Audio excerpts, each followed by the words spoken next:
Something you wish to report? Go on. You have my undivided attention.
What could the children be up to? Never mind. Let them do as they please.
Since we visited Poisson. Maybe we should head over and have a look around.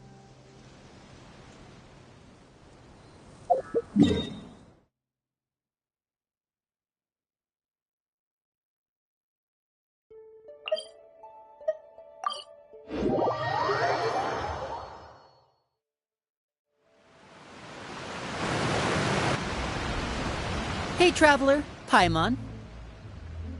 Oh, Paimon knows that voice!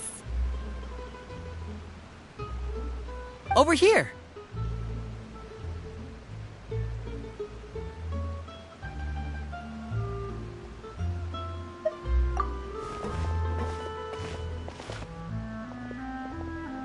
To borrow one of the more popular turns of phrase at the moment, this appears to be quite the fated reunion. Running into you two out of the blue like this has really made my day. I certainly wasn't expecting it. You can say that again. What brings you to Poisson? Wait, Paimon's got it! You must be here for one of your magic shows, right? Actually, we've run into a bit of trouble on the home front, so Father arranged for us to stay in Poisson for the time being. Oh, are Lynette and Fremine here too? Yep, along with most of the other members of the House of the Hearth. You may have noticed Poisson seems a bit more crowded than usual. So you're saying nearly the entire organization has moved to Poisson? Sounds like you've run into way more than just a bit of trouble. What's really going on? Well... Since the two of you are so curious, perhaps I can fill in the gaps. You scared Paimon half to death! Father, you're here. You know... On second thought, maybe we don't need to know. It's all probably super confidential House of the Hearth stuff, right? We totally weren't trying to pry or anything. No need to be nervous. I could sense your genuine concern from your conversation just now. Of course, I can also understand your confusion. Sending so many Fatui here to Poisson, it's only natural that some might suspect an ulterior motive to be involved. I understand.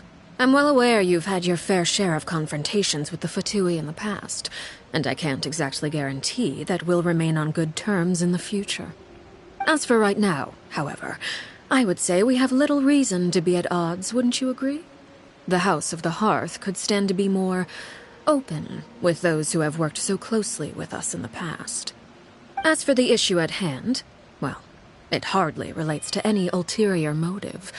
To be frank, it all stems from a certain rumor circulating around the House of the Hearth. It's an internal matter. What sort of rumor? A rumor that a certain phantom child is hiding away in the House of the Hearth. A phantom child? Ooh, just hearing the name is giving Paimon the creeps. A spirit that should have long ceased to exist is lurking in the shadows of the House of the Hearth. So I decided to bring the children to Poisson before continuing to investigate the situation. I expect I should be able to track down the spirit fairly quickly. After that, it's just a matter of resolving the situation, if you will. It shouldn't be much trouble at all. If you're curious, or if you still have some concerns, it might be advisable to stick around for a few days. I'm sure the children would be exceedingly pleased to welcome some visitors. Lenny, I'll leave you to entertain our guests. I have some matters to attend to. Of course, Father.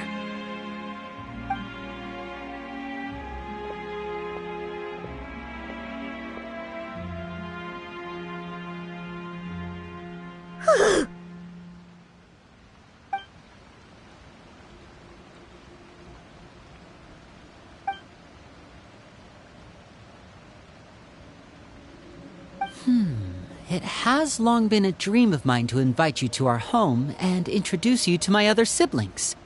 You're quite well known in the organization already. A lot of people have been talking about you, especially after everything with the prophecy. If you're willing, why don't you stay a while and have a little chat with us? Alright.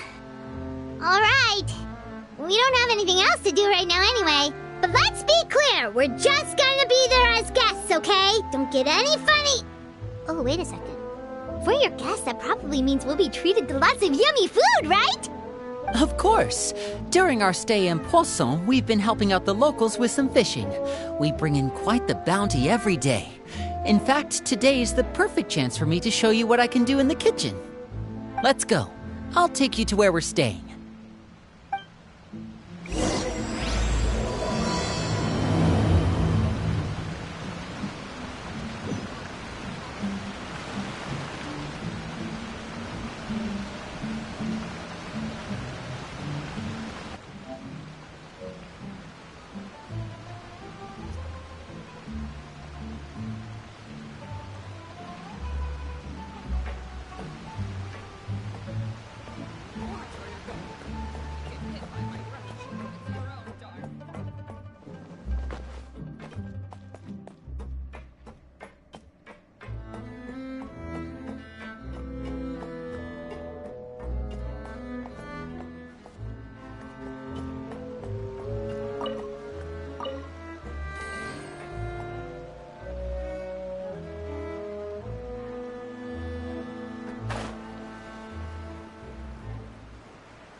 We rented this house from one of the locals to use as a temporary base.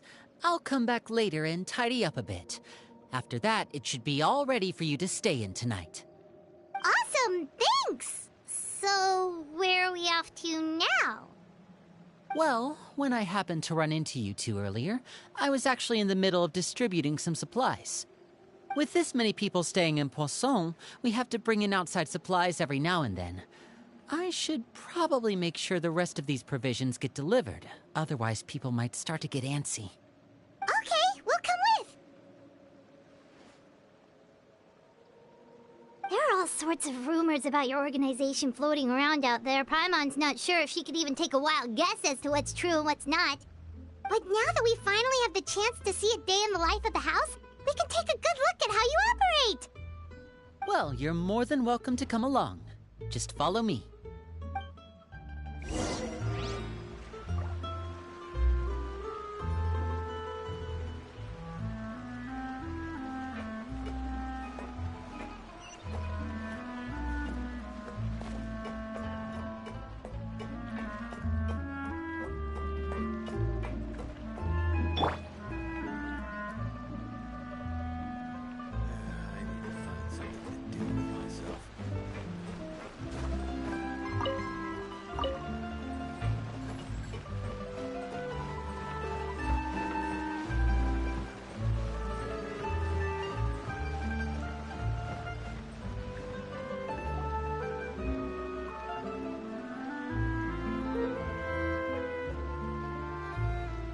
Linny! You're finally here. The supplies. I'm assuming you've... Brought them with me? Yep, here you go. Hello?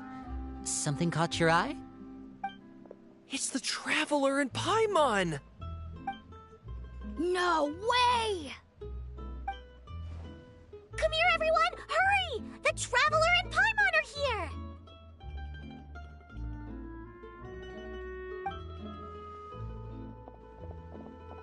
One at a time, please. Don't crowd around them all at once. We don't want to scare off our guests now, do we? Oh, it's all right! Gotta say, Paimon didn't realize we were this famous. Of course! Father and Linny have told us so much about you. Father told us about how you helped Linny. According to her, you're a trustworthy friend. And as far as she's concerned, that's pretty much the highest compliment we've ever heard her give. As you can imagine, everyone's been very curious about you. I heard the Traveler is so strong that he can move a mountain with his bare hands. I heard Paimon eats so much that she can clean out the entire pantry at Hotel de Boer in just 3 days! Wait a second! That's the rumor you heard about Paimon? Oh, not cool at all! Oh, wait! When guests visit, you're supposed to give them gifts and stuff, right? Oh, we don't need something like that. Besides, we don't have anything to give to you! Come on, we insist! I can give you some of my new potions. Just pick your poison. And by that, I mean medicine or actual poison. I've got both. Huh? Or maybe Shaplo can teach you guys about stealth! He's super good at it! He's never been caught! Ah, now that's not a bad idea. I know you usually prefer to fight head-on, but it never hurts to expand your bag of tricks, right? When it comes to eliminating your enemies, staying quiet can go a long way. Trust me, I would know. I was poisoned not too long ago, and I'm still dealing with the after effects. So I'm not quite as good as I was before, but I could still give you some pointers. Wait, when you said gifts, Paimon didn't think you meant poison and stealth tactics. But those are the best things we can give you. You don't like them? Ooh, how about this? Tell me the name of someone who really annoys you, and we'll teach him a lesson for you. All right, Fold Selwar. I think that's enough suggestions for now. When it comes to being a good host, it's the thought that counts. You don't need a physical gift to make our guests happy. In fact, pestering them with suggestion after suggestion might make them more annoyed than anything. I would say your enthusiasm has certainly gotten across. Really? Awesome! It's been so long since we have had guests to play with. If there's anything you need, just let us know. Yeah, especially if it's poison or something. I've got all sorts of potions for that. Well, we'll talk to you all later. We've still got supplies to distribute. All right, see you later.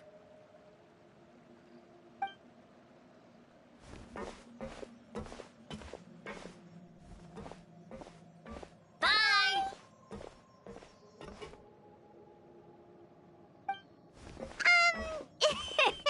Lenny, about all that poison and stealth tactics talk just now. Scared you, did it? That kind of talk comes with being part of the House of the Hearth. When Foltz was really young, he strangled all of his family pets, just out of curiosity. He was labeled a dangerous problem child and was abandoned by his family. Elwar has an unnatural obsession with potions. Father has forbidden her from trying all the different concoctions she comes up with, but she still tries to test them in secret. You really have to keep an eye on that one. Chaplot is around my age. While I'm mainly responsible for collecting intelligence, he handles surveillance.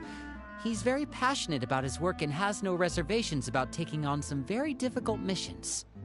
I know you two probably aren't used to that kind of talk, but I can promise you they only had the best of intentions. Things like stealth tactics and developing different poisons, they really mean a lot to them. They were just trying to share the best of what they could offer, that's all.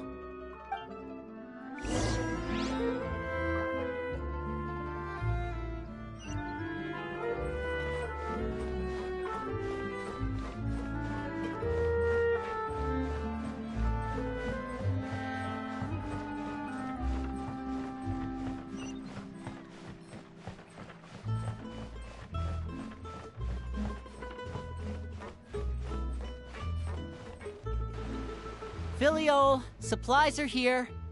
Thanks. And who are these two? Outsiders? Allow me to introduce you. This is the Traveler and Paimon. Oh, you're the famous duo I've been hearing so much about. It's nice to meet you. I heard you've traveled to all sorts of places. Is that true?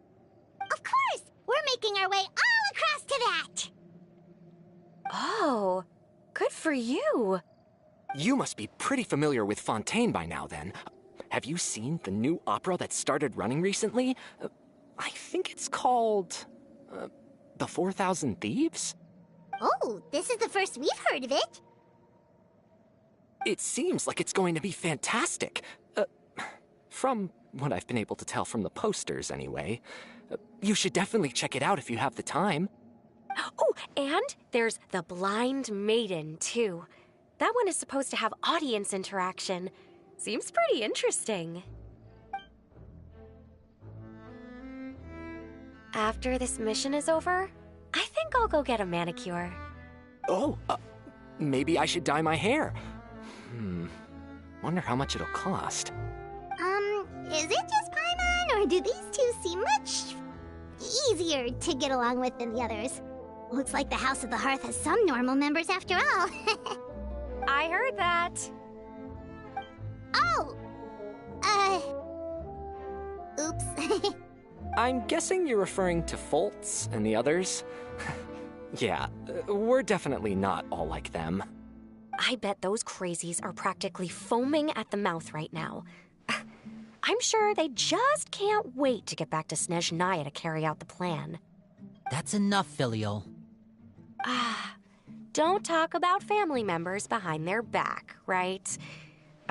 Whatever. Let's go. Guess this is goodbye then. If you ever have some time, we should go see the opera together.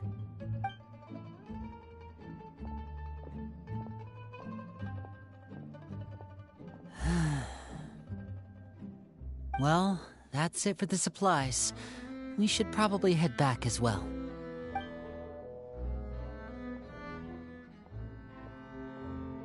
Well, they didn't seem too happy with each other. Seems like there could be something more going on here. You're right. We're only here as guests after all. Oh, Linny's getting super far ahead. Come on, let's catch up.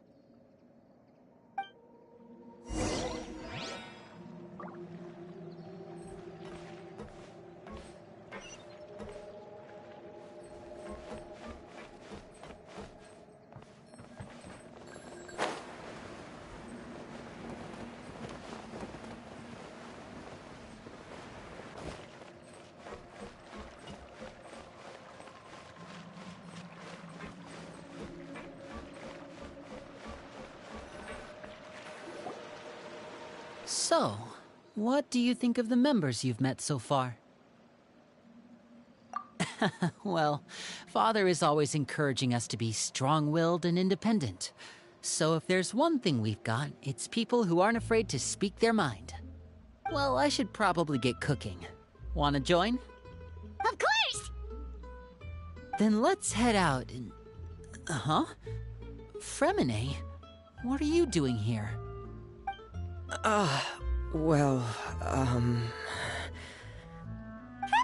Nice to see you again! you too. I heard you're here as guests of House of the Hearth. Welcome. We were just going to make some food. Why don't you come along?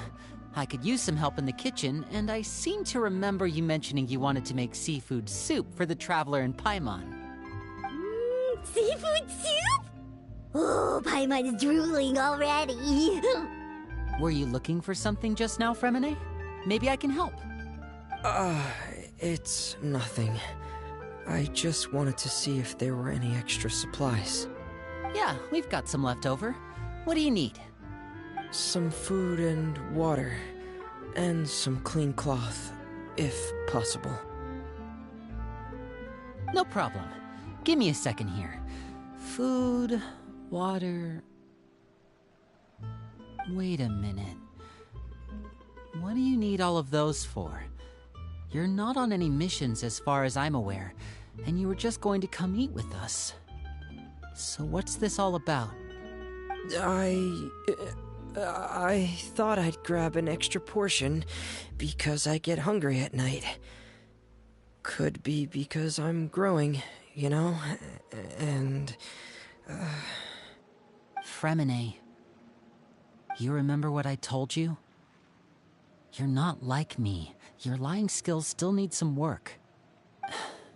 Tell me what's going on. Is it really bad enough that you have to keep it from your own brother? Maybe it'll be better if we gave them some space.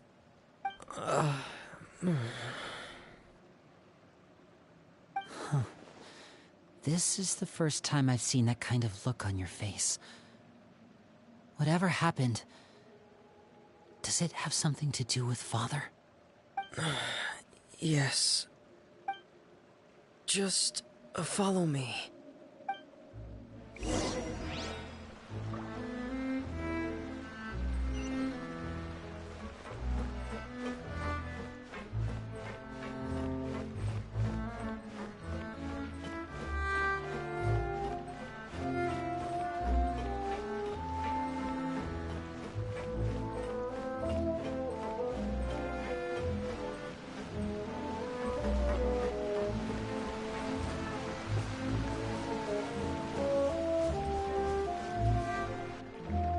You're back! Oh, and you've brought some friends with you this time. Hello, my name's Linny. I grew up in the House of the Hearth. And you are? Hi, Linny. I'm also a child of the House of the Hearth, just like you. You can call me Clairvy. Clairvy? It's nice to meet you. Does that name ring any bells, Linny? No, not at all. That's not a name we have on our roster, I'm sure of it. What I'm not sure of, though, is how she managed to sneak in. She must be the phantom child Father's been searching for. From the looks of it, I'm guessing you were the one that found her, Fremine. You, haven't told Father, have you? No, I haven't told anyone. I've just been keeping her hidden. For how long? About half a month now. So ever since we got to Poisson, then. Do you have any idea what you're doing? I know what I'm doing. Really? 'Cause from where I'm standing, it looks like you're hiding the very person Father has been trying to find. If Father finds out about this, everyone involved is going to be punished. You know the rules of the house, Fremine. I know you do. Father doesn't tolerate any form of betrayal. So why are you doing this? I've thought it through. And I just can't hand her over like that. Linny, don't you remember last year? Sheplo nearly died after getting poisoned during that one mission. He wasn't able to get back before the poison started taking effect, and not a single person was there to help him. That night, while I was sleeping, I heard a voice telling me to go save him. I opened my eyes, but I couldn't find the source of the voice. I thought maybe I was just hearing things, but I went to look for him anyway. Luckily, I got there with enough time to save his life. That feeling of being haunted, of hearing voices, it's happened many times in the House of the Hearth. I'm sure you've noticed. So what you're saying is, that was her? She was the one who spoke to you that night? Unless there are other spirits roaming around the House of the Hearth, I don't think there's any other possibility. If Clairvy were our enemy, it wouldn't matter whether she was a spirit or an actual child. I would have acted without a second thought, because that's what Father ordered us to do. But she's been living with us, helping us from the shadows all this time. I think that makes her family. I couldn't just hand her over to be dealt with. Not when there's so much we still don't know. So what's your plan then? You can't keep her here forever. Someone is bound to find out eventually. I haven't thought that far yet.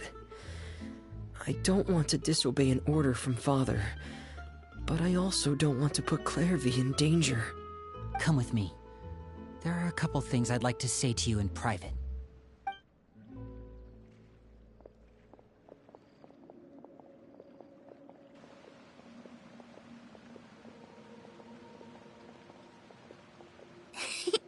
Those two sure care a lot about each other. Well, they got a funny way of showing it. From where Paimon was floating, it sure seemed like they were about to bite each other's heads off. No way! They have a really deep bond. I could tell right away, 'cause I also have a friend like that. I just don't know how long that kind of bond can last.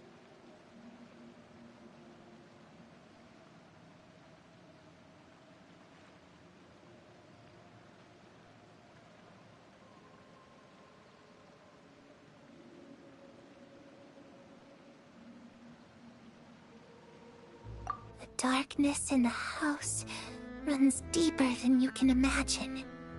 No one can get out alive. I'm sorry, Linny. I really didn't mean to drag anyone else into this. Oh really? You didn't mean to? 'Cause I for one wish you did. Huh? What do you mean? You know, when we were younger, you didn't call me Linny. You called me brother, just like Lynette. We grew up together, the three of us. We were all orphans, all rescued by Father. Of all the siblings in the House of the Hearth, I think our bond was the closest. Later on, when you started calling me Linny, I wasn't actually surprised. After all, Lynette and I are related by blood. We've had to depend on each other to survive long before we joined the house. Linny, The darkest and most difficult moments of my life happened before you and I had ever met. I'm sure that's true for you as well. Even so, Fremine, we've stood by each other for all these years now, and to me, that means more than blood. You and Lynette are the most important people in my life. No one can replace you. So I won't let you face anything alone. Not if I can help it. Oh, looks like things are getting kinda heated between Linny and Fremine. Maybe we should go check on them. Oh, it's raining. I should put my clothes away.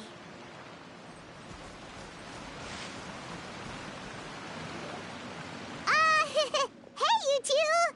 Hope we aren't interrupting anything. Like a fight, or... Oh, wait a minute, Fremine. You're not crying, are you? Is everything alright? Everything's fine. Thanks for asking. Well, we're all friends here, right? We've been through so much together, so if there's anything we can do to help, just say the word. It's just a small family dispute. It's not something our guests should trouble themselves with. In fact, it might be better if your stay ended here.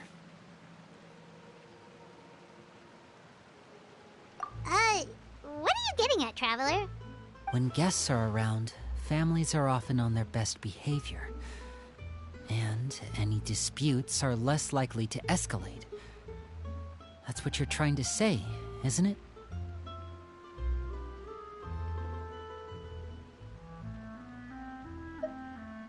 I just...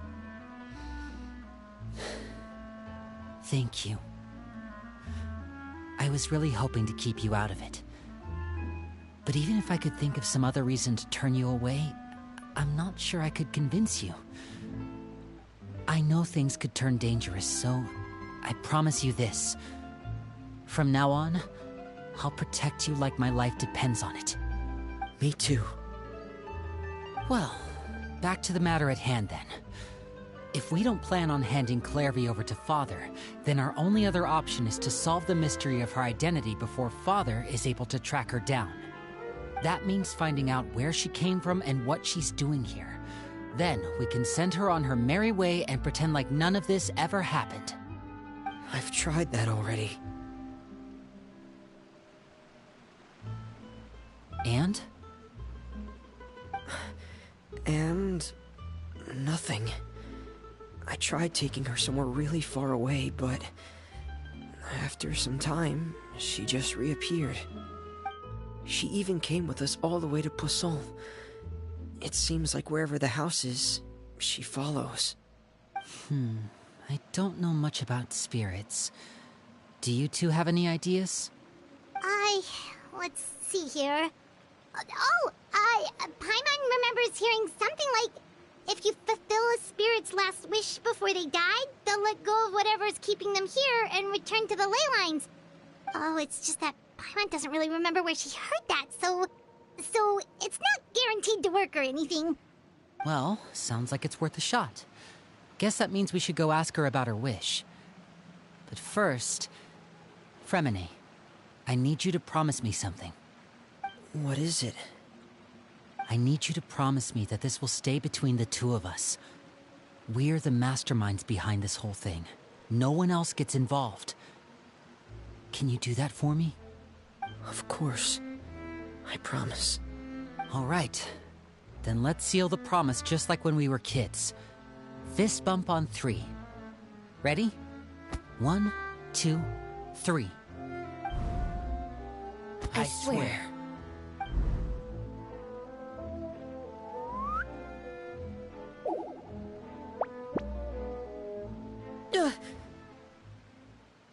Whoa! Lynette! But what a surprise! What brings you here, dear sister? And, when exactly did you get here?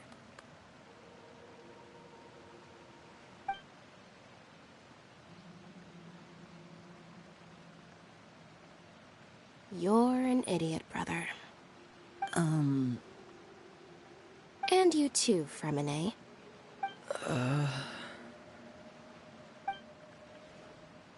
You 3, Traveler. And you 4, Paimon. Wait, what did we do? I've seen Clairvy around the House of the Hearth before. I hadn't seen her in Poisson, so I figured she must not have come with us. But it turns out, you were just hiding her. I heard you talking about your plan. Rather than steering clear of the situation, I'd rather fully join in.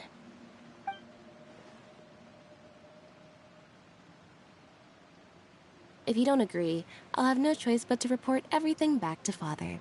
Simple as that. You're not giving us much wiggle room here, Lynette. Well, I guess we're all in this together then. After we talk to Clairvy, we'll figure out our next move. There's no time to lose. Let's go.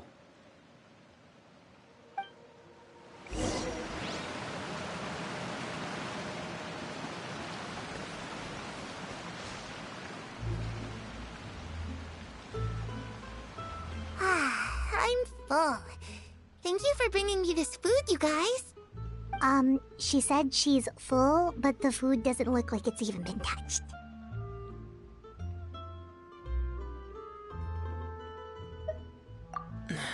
That's right. Based on what I've been able to observe, it doesn't seem like Clairvy can interact with the physical world at all. Still, when she's presented with food, she'll always linger around it for a good little while. Maybe, in her mind, she really is eating those things. Does she know that she has already passed away? I've tried to ask her, but she didn't answer. My guess is that she's just as confused as we are. Or maybe she couldn't understand the question at all. Clairvy, if you've got some time, I'd like to ask you a few questions. Sure. Oh, another new friend. Hi, I'm Clairvy. Hello. Clairvy, how did you join the House of the Hearth? Huh? Isn't it the same for everybody? The knave brings you here and then you can't leave. It's just that your name, it's not on the roster. And I've never seen you before. The roster? Oh, I get it now. I think there might be some things you don't know about this place. The people in charge, they're not as nice as they look. They say they keep a roster, but it's not complete. There are a lot of people who aren't on it, and never will be. In this house, some people are family, and other people are just test subjects. Those kinds of people aren't ever going to get a place on the roster, unless it's the roster of people who've been executed. Wait, does that mean the knave... She... Is there anyone that can vouch for you? Perry. She's my best friend. She's the only one I trust in this place. Have either of you heard of that name before? No. Me neither. Clairvy, Perry. Neither of those names are on the roster. But it seems like she's telling the truth. Either that, or this kid's already got a bag of tricks bigger than mine. Maybe we should try a different approach. Clairvy, do you have a wish? A wish? It can be anything you want. Just imagine. It's your birthday, you're blowing out the candles, and your wish is...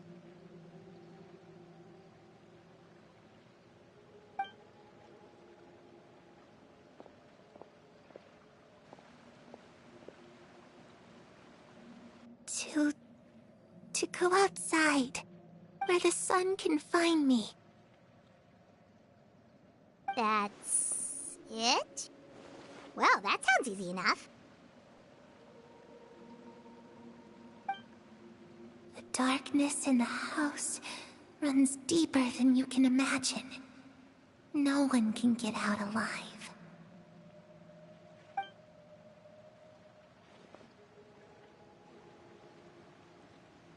Okay, time to divide and conquer. Listen up, I've got a plan. I'll try and find a way to use basic illusory magic to take Clairvy outside and bring her somewhere with sunlight. Lynette, try and find the list of executions that Clairvy was talking about, and see if her name is on it. Fremine, you stay in Poisson. We can't be the only ones who've had run-ins with Clairvy. I need you to collect intel on everything she's said and done. Understood. I'll try my best. What about us? What should we do? I really appreciate your willingness to help, but this is a family matter. I don't want to drag you in too deep. It's too risky. Let me think. Since Father considers you to be guests, maybe you could stick by her side for a little while. You don't need to do anything except keep up some nice, casual conversation. Ah, Paimon gets it. You want us to distract her.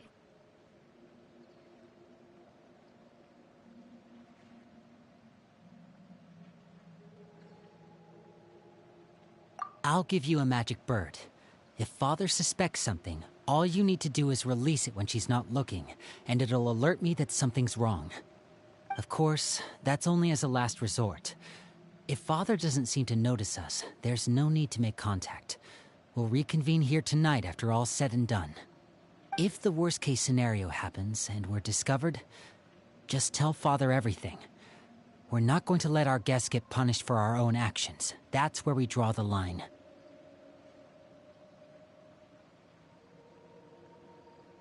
You too. Okay, this is where we part. Father should be at the beach nearby.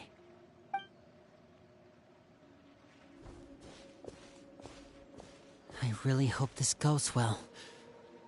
No, it has to go well.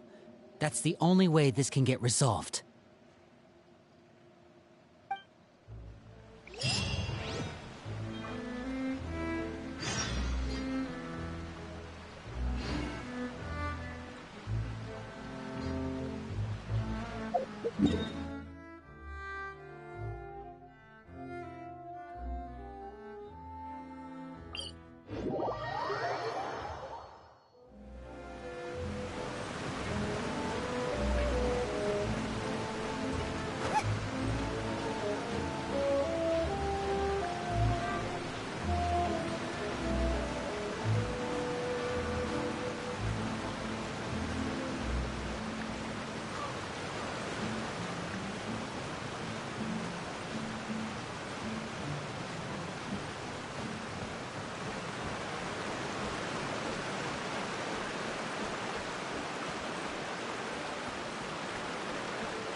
It's the knave! And... child!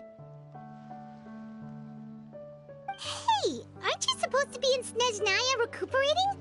What are you still doing in Fontaine? Oh, it's you two. I didn't expect to run into you here. I was unconscious for quite a while after the fight in the Primordial Sea. After I woke up, I realized I was being taken back to Snezhnaya, and well, I couldn't have that now, could I? Not when I've still got unfinished business here in Fontaine. So, I mustered up all my strength and made the journey back on my own. What sort of unfinished business are we talking here? It has to do with Skirk, my master. I really wanted to meet up with her, but by the time I got back, she had already left. I still have so many questions for her. Without any other leads, all I could do was ask the knave to help me track her down. She must have left behind some traces from her time in Fontaine. Oh, okay, so have you found any clues? Unfortunately, no. While the House of the Hearth is adept at collecting all manner of intelligence, certain existences can still manage to escape our purview. Basically, unless Master feels there's a need to meet with me, she's not going to be found. But that problem has an easy fix. I just need to become stronger, and then... Paimon thinks you should focus on getting better first. The worst of it is over. It's all thanks to that one kid from the House of the Hearth. Elwar, I think her name was. She gave me a bunch of random potions to drink. They didn't go down easy, let me tell you. Pain and chills all over. But they really did help speed up my recovery. And that's good, because it looks like I really do have to head back this time. The old man's been putting the pressure on me. He sent someone to tell me I'm needed for some sort of project. Project Stuja? Yeah, that's the one. I heard Regrader's involved too. I'm not looking forward to having to listen to all his monologuing, that's for sure. Hey, maybe you could think of a way for me to stay in Fontaine for a little longer. Helping Linny and the others brush up on their fighting skills would be far more interesting. If you and I could spar, that would be even better. I've been waiting for a chance to see you go all out. And what a sweet little daydream that is. But I also have a role to play in all this. I'll be leaving Fontaine shortly as well. Besides, considering how little they see fit to step outside the homeland, being called on to return to Snezhnaya by such illustrious dignitaries, what a great honor. Wouldn't you agree? One I could do without, I'd say. Is it just Paimon? Or does it kind of seem like they're... So, dear guests of the House of the Hearth, to what do I owe the visit? Well, we just... Right! We're super close to Linny and the others, but we still don't know much about you! Is that so? Introductions have already been made, have they not? Oh, well, you see? There's only so much you can learn about someone from a short introduction. At least tell us something a little extra, like... Why do you call yourself father? Huh, good question. I'd also like to know. The fact that you have to ask tells me our intelligence work has been quite successful. Telling you the answer to that question would only serve to undermine that success. And we can't have that, now can we? Spoken like a true diplomat. That was some expert sidestepping right there. Well, if there's nothing else, I think I'll take my leave. I still have a small matter to resolve at home. Wait, don't go!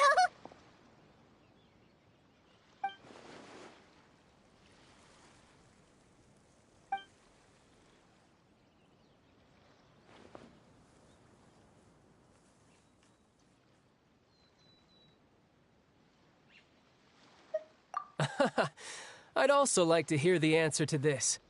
I've met some of the members of your organization, and they all seemed like really good kids. They actually reminded me of Tonya and Tusser. Which, by the way, if you ever betray them, I'm just letting you know, I won't let you off easy. And why would I betray them? Well, you've already betrayed the House of the Hearth once, haven't you? At least, that's what I heard.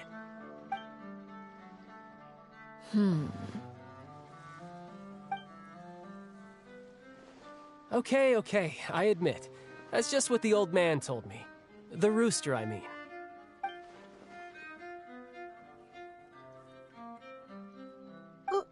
Wait, did you really do something bad to those kids? Never mind what I've done. I'm more curious as to what the mighty rooster had to say. Care to enlighten me? Well, nothing much. Just some stuff about you taking out many other members of the House of the Hearth, and even going so far to attack your own family. I see. Oh, based on your reaction, I'm guessing it's all a bunch of lies. Hardly. I don't appreciate his particular turns of phrase, but I suppose he didn't say anything untrue. Although, it would be more accurate to say that there is a certain level of prejudice involved, but I don't intend to clear that up just yet. Prejudice has a funny way of concealing the real truth behind certain things, an attribute that I find to be quite advantageous. Call yourself a Fontainian, for example, and people will assume all sorts of things, when the real truth is that this is simply the land where I was raised. Huh? You're not actually from Fontaine? But then why did you try to help out with the prophecy and everything? I was trying to protect the children born in Fontaine. Claiming that I myself was a Fontainian simply made it easier to operate. People would hardly suspect a fellow Fontainian of having any ulterior motives. Who wouldn't want to save their homeland after all? The primordial sea wouldn't have any effect on me, but it would have caused great harm to the House of the Hearth. Well, you wanted extra information, didn't you? There you go. I hope that satisfied your curiosity.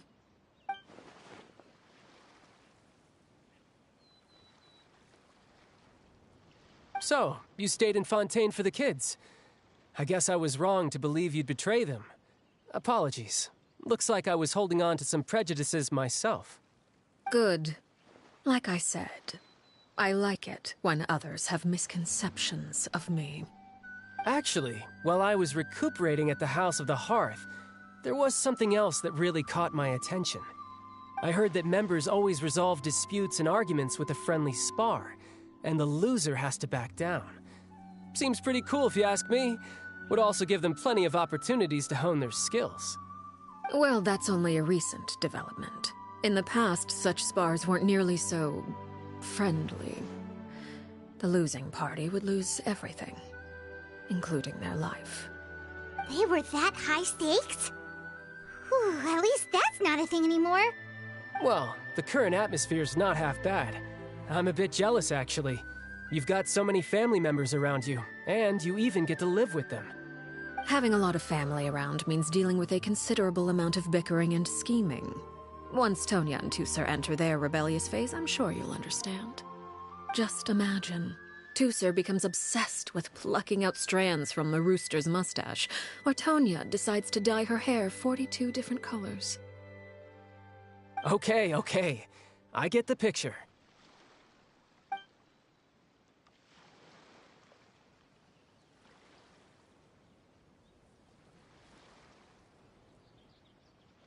Well, would you look at the time? I should probably get going. Traveler, Paimon, I'm not sure where our paths will cross next, but the next time we run into each other, we should definitely try and find some time to spar. Again, maybe this is a conversation we can have when you look less like you're gonna keel over. All right. Well, thanks for everything, Alercchino. No thanks necessary. You also played a part in obtaining the Gnosis. I would say we can call ourselves even. I like the sound of that. Well, I'm off.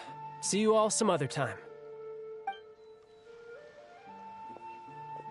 We should probably get going too. Do you want to head back with us? Oh? You want me to leave so soon? Oh, well, you see, I'm rather enjoying the evening breeze. If you don't mind, I think I'll stick around for a bit. I have some things to think about. Apologies for not attending to you like a proper host. Please forgive this slight. I do hope you'll have a pleasant stay. We managed to keep her distracted until nightfall. Good thing Child was there to keep the conversation going. You don't think she suspected anything, do you? Oh, I wonder if Liddy ran into any issues. Let's hurry back and see how everything went.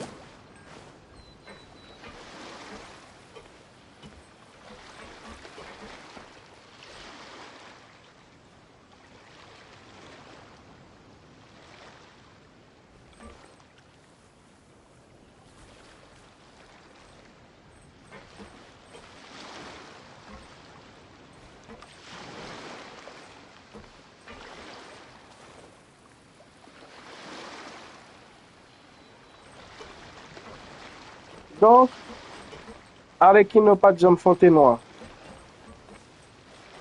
Plot twist. Alercchino pas de jambe Fontenoy. Tout le monde te pensé Alercchino te fait Fontaine, mais c'est pas Fontenoy. Intéressant. Très intéressant. Oh? You decided to stay a little longer? Let's take in the ocean view together, then.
Well, long story short, we ran into a small issue. Clairvy can't go into the sunlight. Everything was fine at first. She followed me up to the surface just like I told her.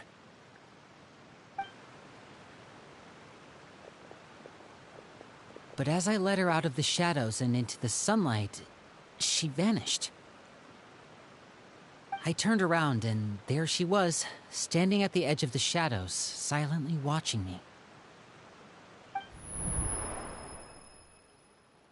Huh. Maybe she's afraid of sunlight, or... No, it wouldn't be her wish if that were the case. Well, we could always try pushing her into it.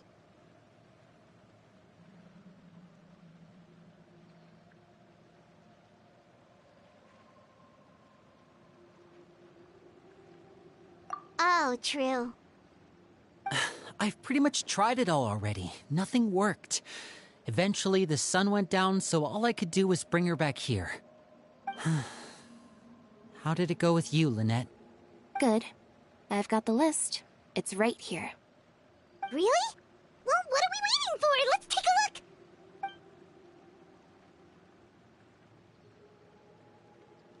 Oh, that's a lot of pages. Oh, it's gonna take forever to get through it all. We can each take a section. Here. La Pouillade, L'Endroit, Chambel, Horaire.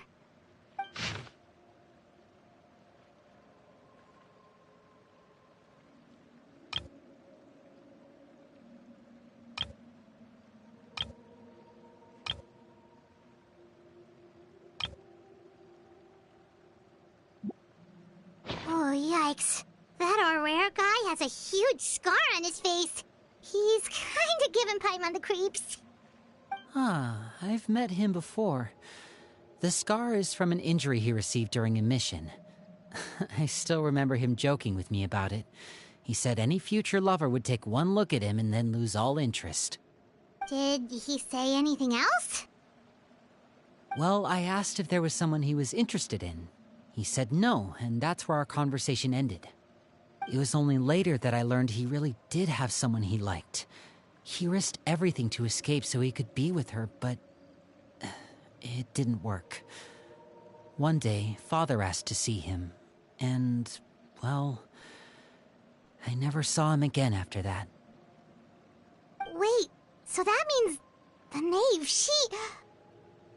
It may seem cruel, but it's just one of the rules of the house. Betrayal is not to be taken lightly. We know too many secrets to come and go as we please. So, if you do try to leave, you pay with your life.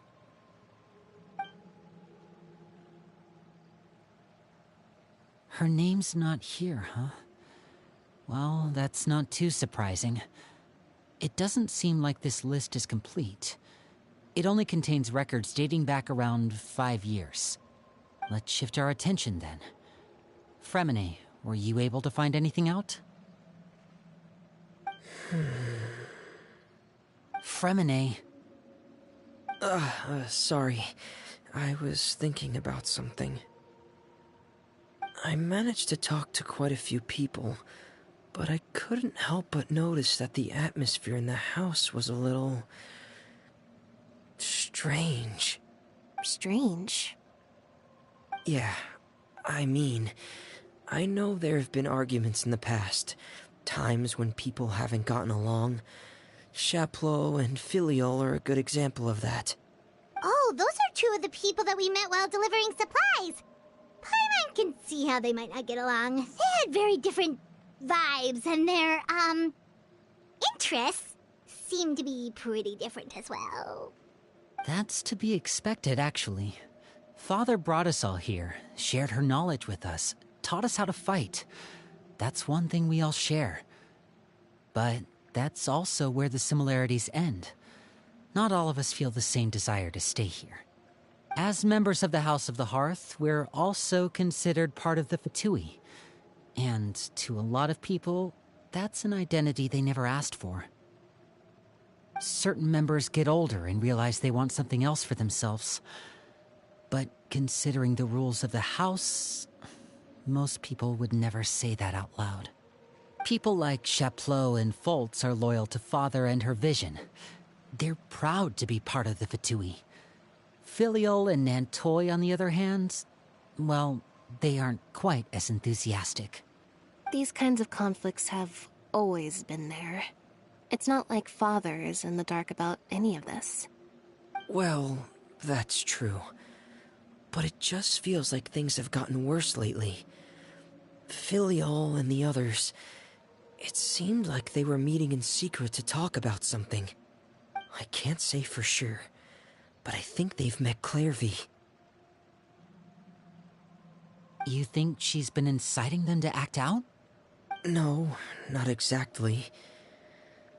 But I wouldn't be surprised if she said something to them about the darkness in the house and how deep it runs. She's told me about it before. Experiments being run on children. People being used as pawns on the battlefield without so much as the strength to survive. And they just believed all that? Without any evidence? Clairvy's words probably gave them the excuse they were looking for. Whether they actually believe them to be true is secondary. This is all because of Project Stuja, isn't it? Whoa. Hold on a second. What's this Project Stuja all about, huh? This is the second time it's come up now. Sorry, but I'm not sure of the details either. I only know what Father has told us, which is that it's something the Rooster and Regrator have been working on together. Apparently, it has to do with the Fatui's strategic plan for the future. Because the House of the Hearth was so successful in obtaining the Gnosis, we now have the honor of playing a key role in Project Stuja. Wait, but isn't that a good thing? Key role is just another way of saying dangerous role. To us, the whole thing is an inconvenience. Father thinks so too, but she's in no position to refuse. Their plan isn't exactly unreasonable, and they've been funneling the house a lot of funding. It's just that we'll lose a lot of members in the process. Participating in the plan, it's an honor in name only. What they're really trying to do is subdue us. The existence of an intelligence organization outside their control makes them feel uneasy.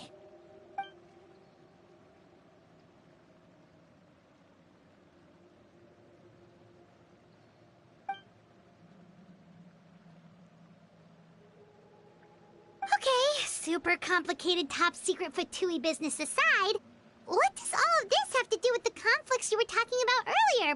Paimon doesn't get the connection. External pressure has a way of exacerbating internal strife. You can't overlook the power of fear either.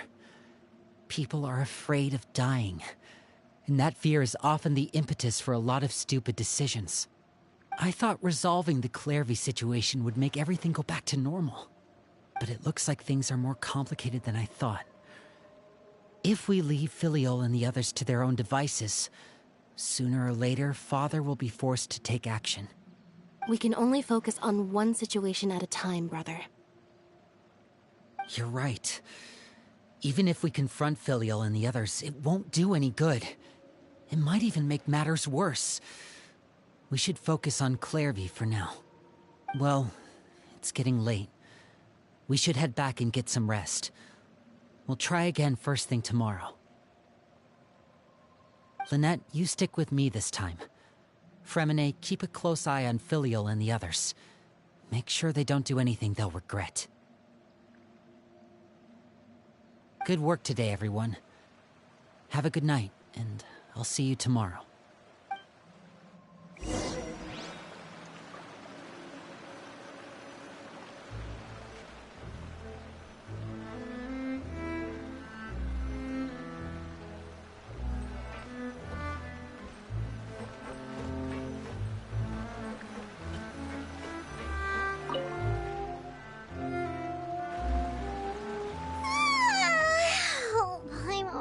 Forward to an early night, but she can't sleep at all.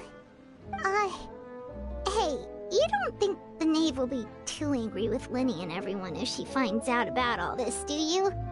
She's even scary when she smiles. If she were to actually get angry...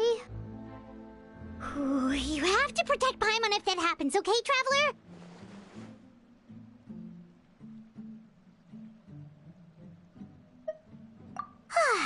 Trust is ever, Traveler. Look! Look over there! Quick! Let's catch up with her before anyone sees!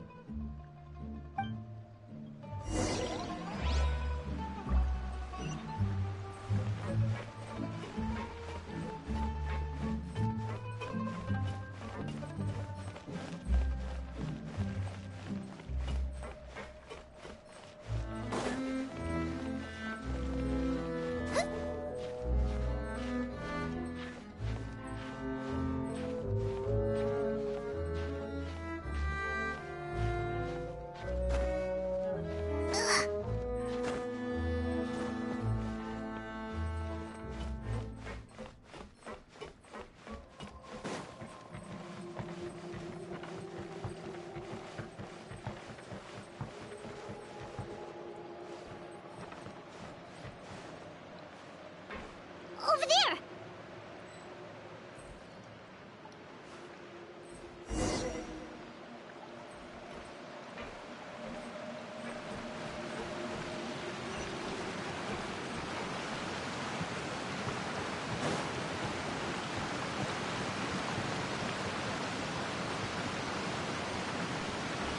Oh, where is she going? Oh, if someone sees her, we're toast!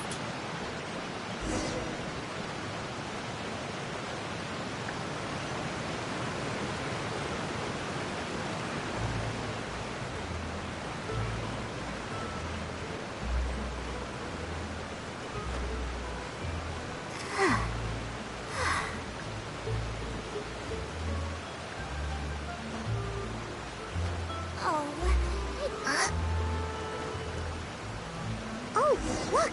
She stopped!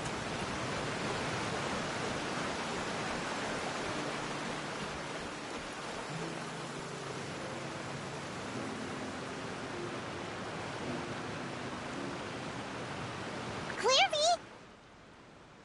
Shh! I opened the window while no one was looking. Look how pretty the outside is. If only I could have more than this. You probably think I'm being silly, huh? All this hopeless resisting.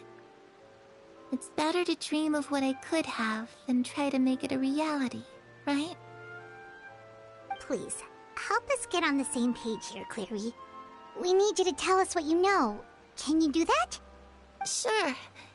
Although, after you hear all this, I think you might regret that decision. Everyone in this family is nothing more than a tool. Something to be used and exploited.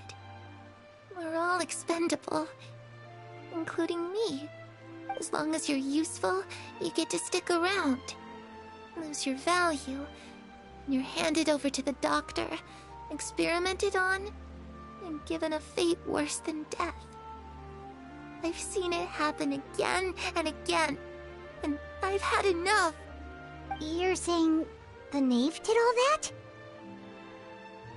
It's just, that doesn't seem like something she would do. She's scary and all, but it seems like even she has lines she wouldn't cross. I knew you wouldn't believe me. Everyone thinks she's a good person. They all think of her like a real mother. Mother? But she doesn't deserve that title. She's disgraced it and tarnished it. And if I had things my way, I'd never see her again. If only Perry were here, she'd understand. Perry? There's that name again. Also, Paimon's getting a strange feeling.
It almost feels like she's not really here with us.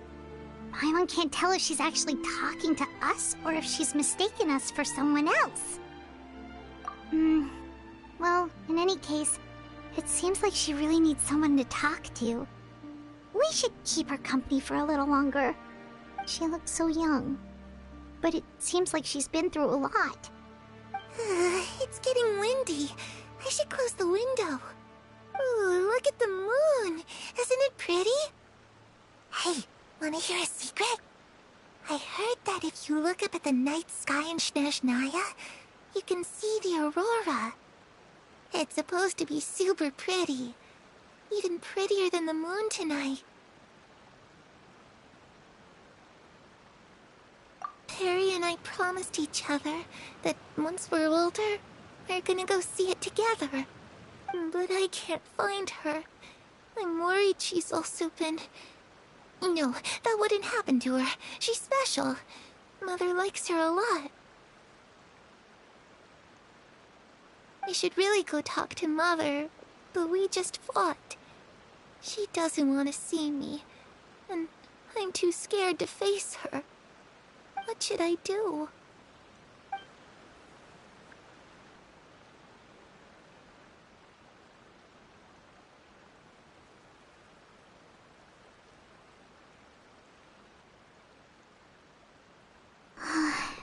Paimon really doesn't understand what's going on with her. Well, let's head back. We've got an early morning tomorrow.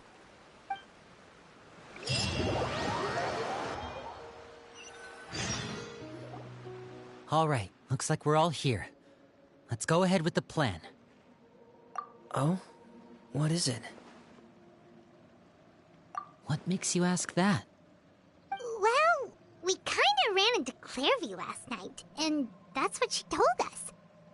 We met the doctor back in Sumeru. He's super dangerous, and he's done all sorts of bad things. It's possible that Father and the Doctor have had certain dealings, but I don't think Father would work with him. We're not really on the same side, so there's not a lot of trust between them. That doesn't exactly set the stage for a successful partnership. I did hear, though, that when Father first became a Harbinger, the Doctor offered to work with the House of the Hearth. Father rejected most of his proposals, except for one. It had to do with some sort of secret experiment. Secret experiment? Could that be what Clairvy was talking about? I don't think so. I don't know any details about the experiment itself, but I do know it's an entirely independent operation. The Doctor only proposed a direction for the research. That was the extent of his involvement. I still don't think that counts as working together. The details of the experiment are confidential, but complete records are kept on all participants. That doesn't seem to be the case with the situation Clairvy referred to. I know you don't agree with some of the Fatui's methods, and I'm not asking you to. But I am asking you to trust us on this. The House of the Hearth has its own principles. There are certain lines we're not willing to cross. Alright, that's good to hear at least. Clairvy seems to think the Knave and the Doctor worked together to do something horrible.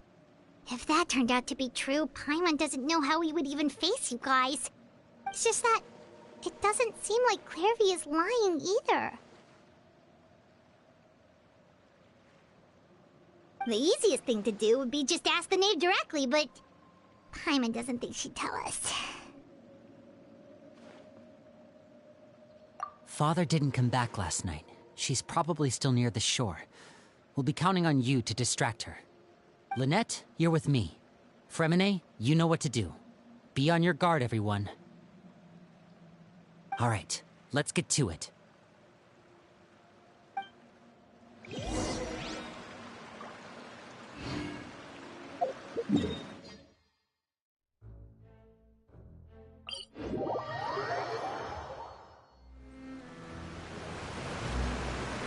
Race you!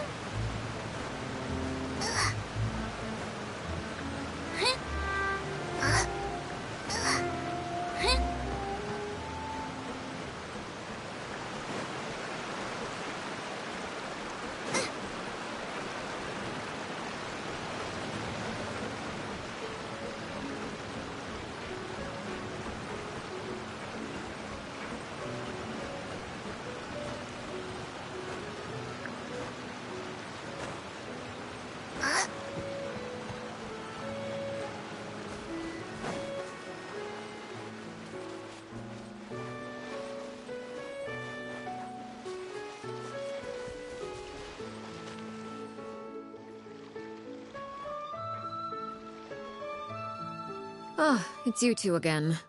I must say, you look a bit pale. Did you have trouble sleeping last night? A little.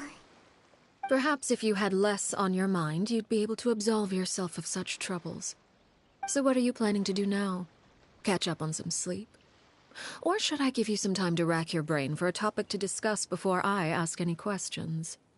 Although I must profess to being curious. Without child here, how do you plan on distracting me? Us? Distract you? A good one. But no, we were just here for a chat. Looks like you could have used some extra time to think. No matter. If you don't have any other plans, why don't you accompany me somewhere? Don't worry. I'll be sure to steer clear of any scheming children. The ocean breeze is sure nice today. Children always think they can hide things from the grown-ups. But nothing gets past me. Least of all a little scheming. I think I'll let them have at it for a little longer. I can be very patient. Well, I'll leave you to think things over. If you're so inclined, meet me outside the Palais Mermonia. Good things come to children who do as they're told. So I do hope you decide to tag along. If only for your friends' sakes. What should we do? She clearly knows about everything we've been doing, and Paimon doesn't think it'd be a stretch to say she was threatening us just now.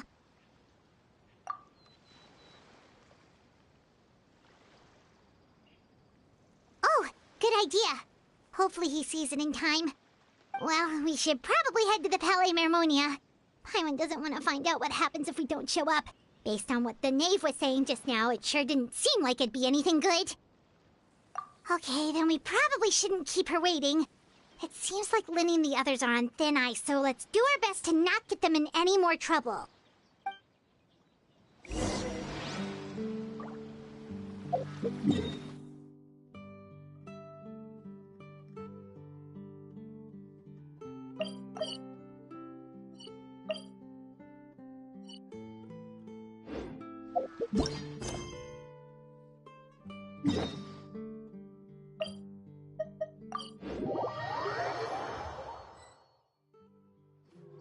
Seeing as we still have some time before my meeting, we might as well enjoy some pleasant conversation while we wait. I'm glad to see you get along with my children. Being surrounded by good companions is necessary for a child's development. You're not planning on doing anything to them, are you? I assume you're referring to Linny, Lynette, and Fremine. Although, there's that situation with Filial and Nentoy as well. It appears quite a few people have been acting out lately. No matter. I'm not one to discriminate. All those who betray the house meet the same fate. There are no exceptions. Does that mean you're going to kill them? Oh, are you here to beg for their lives? I'm sorry to disappoint, but the rules of the house change for no one. In my organization, everyone is responsible for their own actions. But don't you care about them at all? They really respect you. They even call you father. You must feel something for them. Any organization in which feelings come before principles is one destined for ruin. The House of the Hearth is hardly an exception. You could say our principles are more stringent than most. Perhaps I can offer you this consolation at least. As our guests, you two will not be held accountable along with them. I would imagine Linny, Lynette, and Fremine will be able to keep their lives. As for Filial, Nentoy, and the others, I'm afraid there's little I can do. They can try to escape, but once you know our secrets, there's no getting out alive. But that's awful. Ah, you seem concerned. Out of consideration for my guests, I suppose I could turn a blind eye for a little longer. If Linny and the others manage to dispose of Clairvy in the meantime, all evidence of their wrongdoing will be lost. In that case, I could hardly punish them for something I couldn't prove. If their efforts are unsuccessful, on the other hand, all will be held accountable. And the punishment will be severe. Of course. Oh, and here. I believe this belongs to you. Do try and keep better track of it next time. It takes a considerable amount of time to train a bird like this. It would be such a pity if you were to lose it. Permanently. Wait, where did you get that? Well, I'm afraid that's all the time we have to chat. Now, for the matter at hand. I asked you to meet me here because I have business at the Palais Mermonia. It has nothing to do with you, but I think it would be prudent for you to stick by my side for the time being. There will always be time later to run off and tell Linny what you've learned. Well, time to go. Looks like we wrapped things up just in time.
It's been a while, Monsieur Neuvillette.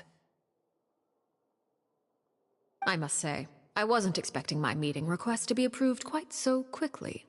The Palais Mermonia operates with an efficiency worthy of admiration. It is only right that an esteemed diplomat such as yourself should be afforded the proper level of respect. Although, if I may speak plainly, I must confess that I did not anticipate we would have the occasion to meet again after presenting you with the Gnosis. I see you've brought the Traveler and Paimon with you as well. If I may inquire as to the purpose of your visit. I'll be departing Fontaine shortly.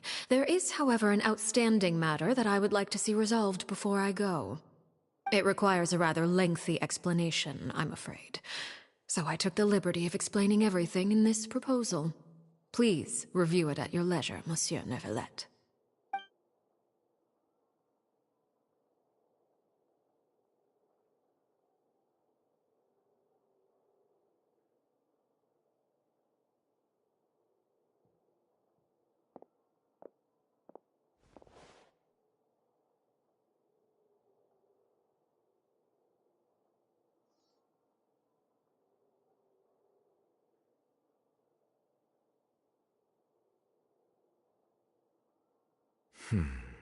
I understand your request.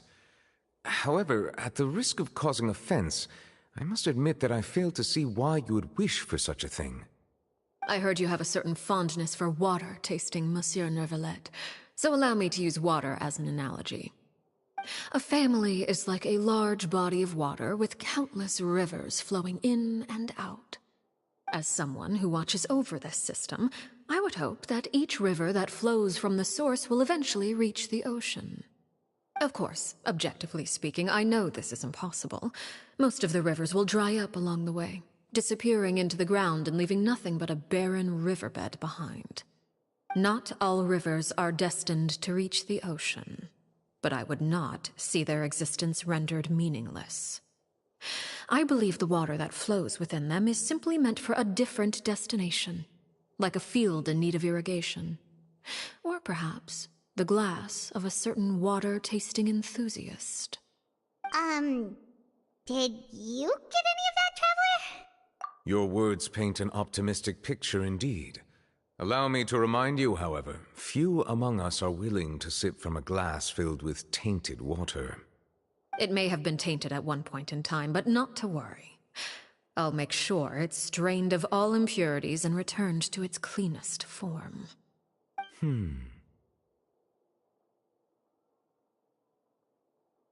I seem to recall there being a transactional aspect to your proposal. Perhaps you could expound on that? If you accept my proposal, Monsieur Neuvillette, I will gradually withdraw my forces from Fontaine. And, unless absolutely necessary, I will no longer carry out any special missions within Fontaine. I presume I can take your words to mean that, in the future, cases similar to the Tartuffe assassination will cease to cross my desk? Tartuffe? Ah, that thief who embezzled funds from all those charities, you mean? My deepest condolences to his family, but without any evidence, I cannot imagine how the House of the Hearth might have been involved in his passing. Of course, if you accept my proposal, Monsieur Neuvillette, I'm sure certain measures could be taken to reduce the frequency of such troubles. You choose your words carefully indeed. In that case, I am inclined to accept your proposal. My thanks for your generosity, Monsieur Neuvillette. Well, with that settled, we should be going now. I took the liberty of bringing along 2 bottles of spring water from Snezhnaya for you to enjoy. I do hope I get the chance to hear your impressions. Perhaps at our next meeting, yes? Indeed. I trust you would not overlook your commitment in the meantime. All right, Traveler Paimon. Time to go.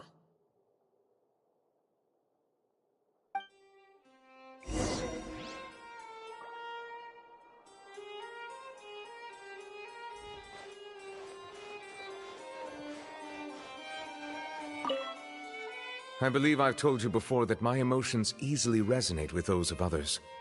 Yet in the few meetings I've had with that Harbinger, I haven't been able to sense any aspect of her emotional state. Her mind is like a still body of water. Who knows what darkness lies in its depths, and the lack of ripples on the surface gives nothing away. It's unclear whether this is her natural state of being, or whether it's an incredible strength of will that gives her the ability to master her emotions. Either scenario, however, suggests she is a very dangerous individual. I do not expect an explanation as to why you two are by her side. Whatever your reasoning, I would only advise you to take caution.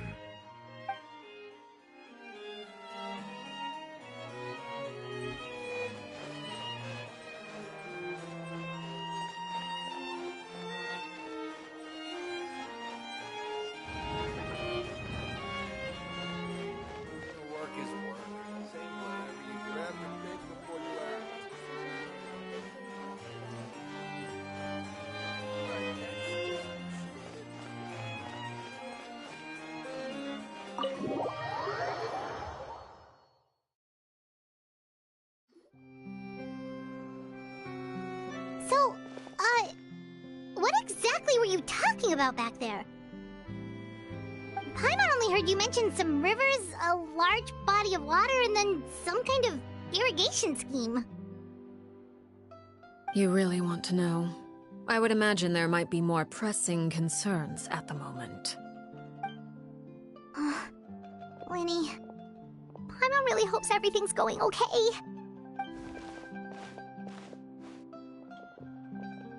Oh, Paimon recognizes that look. You've got your thinking cap on, don't you, Traveler?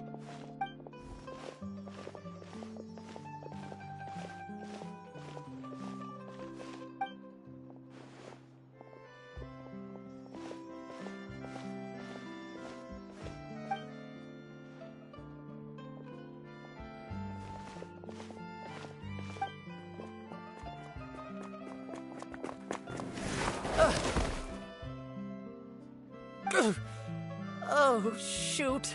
Are you alright? Oh, jeez. I'm so sorry. I was so focused on selling these papers, I wasn't looking where I was going.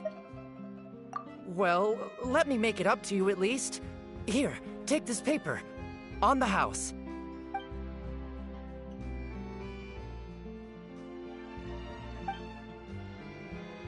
Oh, you don't have to give us anything. Please, I want to. It's not like I'm short on supply. All the extras will be useless come tomorrow anyway. It's my fault, really. I was just trying to bring home some extra mora for the family, but I bit off more than I can chew. I haven't had many takers today, so I'm still swimming in papers. What's going on here? Nothing much. I just ran into your friend here on accident. I should probably get going, actually, so... Hold on. Of course, I'm happy to compensate you with Mora, it's just... I don't have any on me at the moment. I'll take 3 papers. Here. Your payment. Oh! Thank you for your patronage. May the Archons bless you with good fortune. If only I had the chance to run into such generous customers every day.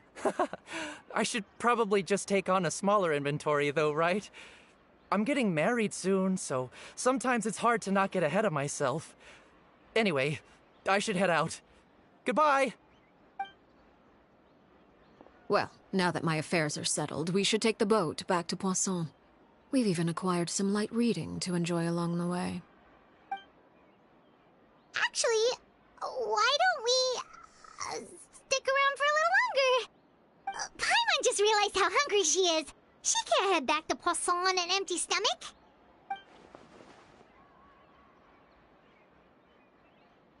It appears you two are under the impression that delaying our return will somehow alter the situation in your favor. I'm sorry to ruin your fantasy, but your efforts are meaningless. That being said, I could be persuaded to give Linny some extra time. I just have one condition. If you agree to my request, I'll even answer some of your questions. You're quite curious about Clairvy, are you not? And my relationship to her. Wait, why are you being so generous all of a sudden? You're not gonna ask us to do something bad, are you? You overestimate yourself. You don't have the talent for bad things. Then what can you possibly... The most important consideration in a negotiation is that both sides receive something they want. Demands and threats only get you so far.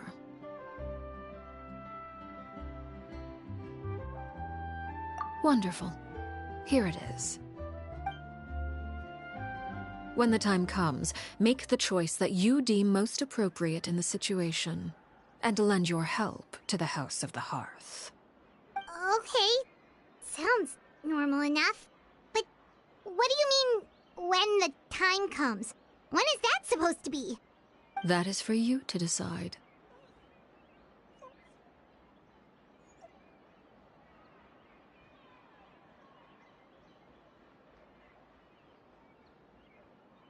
Then we have a deal. Follow me.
How about we explore the area ahead of us later?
this place? Somewhere long forgotten by everyone. It used to be a grand building. Now it's nothing more than a pile of rubble. No one comes here anymore, nor does anyone care about what once happened here. Although, this place does have something to do with the story I'm about to tell you. It was before I became a Harbinger, and before Linny and the others joined the House of the Hearth. Due to certain events, I first killed Clairvy and then her mother. And this is where it all happened. You were the one that killed Clairvy? Patience now. Allow me to explain Clairvy's side of the story first. I'll start from the beginning. Clairvy was 6 years old when she was brought by her mother, Crucibina, to live in the House of the Hearth. From the outside, it seemed like a fairy tale. A thriving family made up of kind adults and friendly children. Crucibina was the knave at that time, and the House of the Hearth was under her control. She was Clairvy's mother by blood, but she was also the mother to all the children in the house. Clairvy was happy here, for a time. But she quickly realized that being part of this family wasn't a fairy tale at all. It was a kind of purgatory. Purgatory? Exactly. The House of the Hearth takes in war orphans from all over Teyvat. But as for how to raise them, that depends entirely on the person in charge. Crucibina came up with a novel idea. She would teach the children to fight, force them to duel each other, and then crown as the king of the house the child who proved themselves most worthy of inheriting her title. It's difficult to estimate the number of children who died or were maimed in the process. There's little I can say about the ones who died. The ones that emerged with permanent injuries, on the other hand, well, they still served a purpose. They would be handed over to the doctor to be experimented on, or sent away on dangerous missions. Nothing more than tools to be used and then discarded. So those were the experiments Clairvy was talking about. But what actually happened to her? You said that Clairvy was Crucibina's daughter, so if Clairvy tried to convince her to stop what she was doing, Crucibina probably would have listened, right? Despite being Clairvy's mother, Crucibina cared little for her daughter. She forced Clairvy to join the House of the Hearth only as a means to demonstrate her own impartiality as a mother, to prove that she treated all her children equally. Clairvy did try to convince her mother to change her ways, but it was to no avail. After her efforts failed, the only other option was to rise up and try to fight back. Unfortunately, the other children had already been thoroughly indoctrinated into the illusion of happiness Crucibina had created. Of course, there was one exception. Someone Clairvy's age who knew the truth about the House of the Hearth. Her name was Peruere. Wait, the friend that Clairvy mentioned? Friend, huh? I suppose we can call her that for now. Clairvy was a cheerful and passionate person with a tenacious spirit. Peruere, on the other hand, was rather cold-blooded. Her cold-blooded nature allowed her to see through Crucibina's facade. Yet, it was also this cold-bloodedness that prevented her from acting against it. At least at first. While Clairvy longed for freedom, Peruere was convinced that, amid all the fighting and violence, she would make it until the end. Despite their differences, the two became fast friends, united by their knowledge of the truth. Clairvy told Peruere that she hoped to create a real family, where no one would be killed or sacrificed. There may have been a certain naivete to her ideas, but Clairvy proved her determination many times over. She tried countless times to run away, ask for help, or expose the truth. But her efforts only earned her beating after beating. The only thing that kept her going was her strength of will. Even with her body racked with pain, she would still stand on her tiptoes and open the window at night. she and Peruere would look out at the moon together, a fierce longing for freedom shining in her eyes. But one day that light simply vanished. Oh no. What happened? Her hopelessness resulted from a culmination of things. 10 years had passed. 10 years worth of failure after failure. She and Peruere weren't children anymore, but finding any chance to escape still seemed as hopeless as ever. It was during this time that Peruere suggested a new plan. If escaping was out of the question, why not take down the very person sitting on top of this throne of lies? Mother herself. Clairvy rejected that proposal. She claimed that, as a famous harbinger, Crucibina possessed an unimaginable amount of power. Trying to kill her would have an incredibly low chance of success. Clairvy never gave another reason, but Peruere could see it written all over her face. Clairvy still thought of Crucibina as her mother. Killing her own flesh and blood was a line she couldn't bring herself to cross. If she couldn't escape and fight back, then only one option remained. Precisely. Death was the only way that she felt she could be free. It happened during a duel. When she arrived at the dueling ring that day, her partner turned out to be none other than Peruere, the very person that had stood by her side all those years. It was a fierce battle. But ultimately, Clairvy decided to let Peruere end her life. From that moment on, Peruere's journey was one written in flames. When the rain finally came and washed it all away, there she stood, the sole victor in Mother's endless game of slaughter. A trail of corpses strewn across her path to success. It was the very result she had predicted 10 years prior. Even then, she believed she would make it until the end. She wasn't surprised by the fact that she emerged as Mother's undisputed heir. Rather, her success left her with an inexplicable sense of restlessness. She was unsettled, and there was only one thing that could quell that sensation. Perhaps you two would like to take a guess as to what it was? Damn! Oh my god, got no backstory. Donc c'était ça, Alercchino.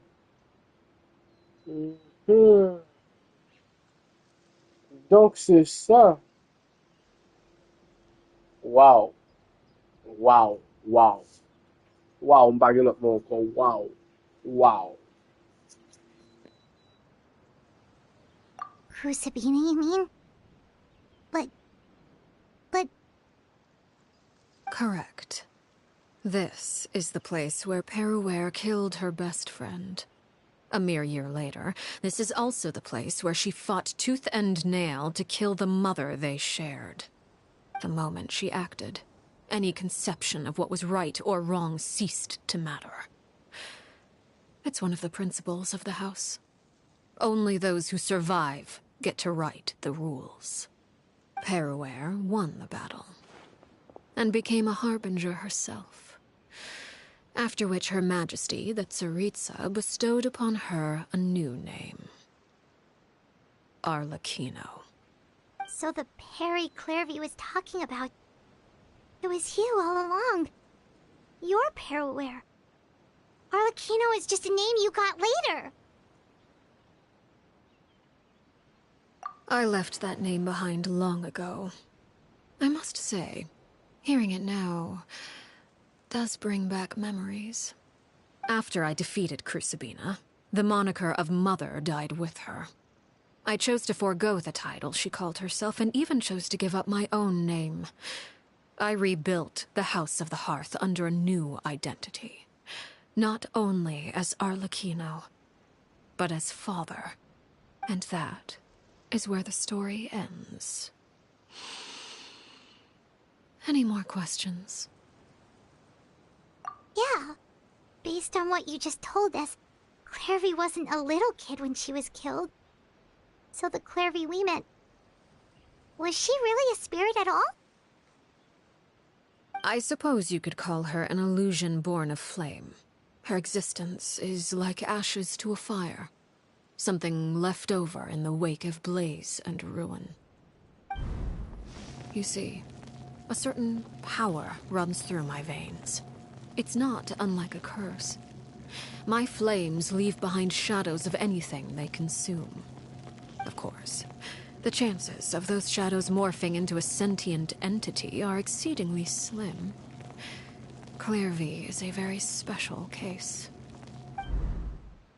Clairvy died when she was 16 years old. But what emerged from the flames was her 6-year-old self. Her appearance wasn't the only thing affected. Most of her memories were lost to the blaze as well. Memory is a mysterious thing indeed. Losing a portion of your memories will alter your sense of self. Lose 10 years' worth, however, and it would be like living in the past. Like returning to a version of yourself that never grew up. No wonder Paimon got such a weird feeling when we were talking to her. Perhaps I should put it this way. Clairvy is someone trapped in time.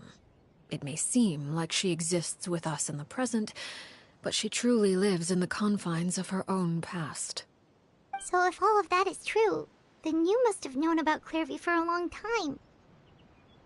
Indeed. She's a rather volatile and unstable entity. Sometimes she would look after the children. She's even saved some of their lives.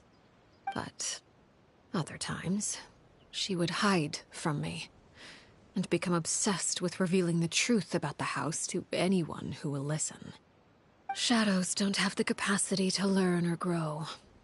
Any new information they encounter is quickly forgotten over time. Your attempts to expose Clairvy to sunlight. They failed, yes?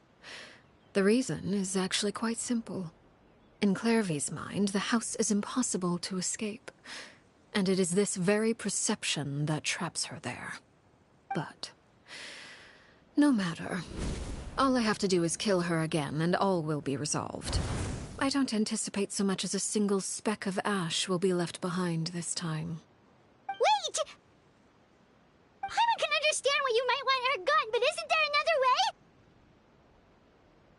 So what if she's trapped in her 6-year-old self? She's still your friend! At least talk to her first! It's too late for that. She broke the rules, and now she must be punished. That goes for Filial and Nantoy as well. She's had quite the effect on them. I hope you understand. The difference between Crucibina and myself lies in our formulation of the rules, not our policy for enforcing them. Upholding the rules without question is a trait we both share, because that is how a household should be run. Is this really what you want to do? Whatever could you mean? Don't you want to say a proper goodbye at least?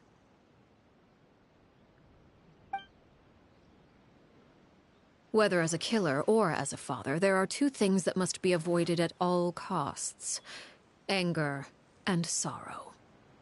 Anger makes you impulsive. Sorrow causes you to waver.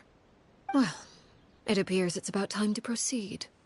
Before we arrived, I told some of my well-behaved children to bring our troublemakers here by nightfall. I do believe I've kept my end of the deal. I gave your friends quite a bit more time. As for what happens now, we'll just have to wait and see.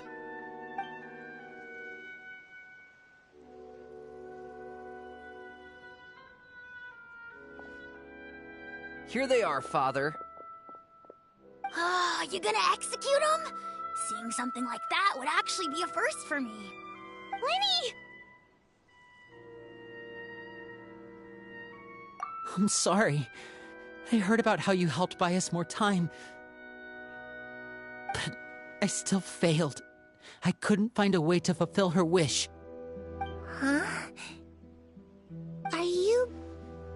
Perry? Indeed, it's been a while, Clairvy. Perry! Shh. Stay right there. I'm sorry to postpone our reunion, but first, I believe certain scores need settling.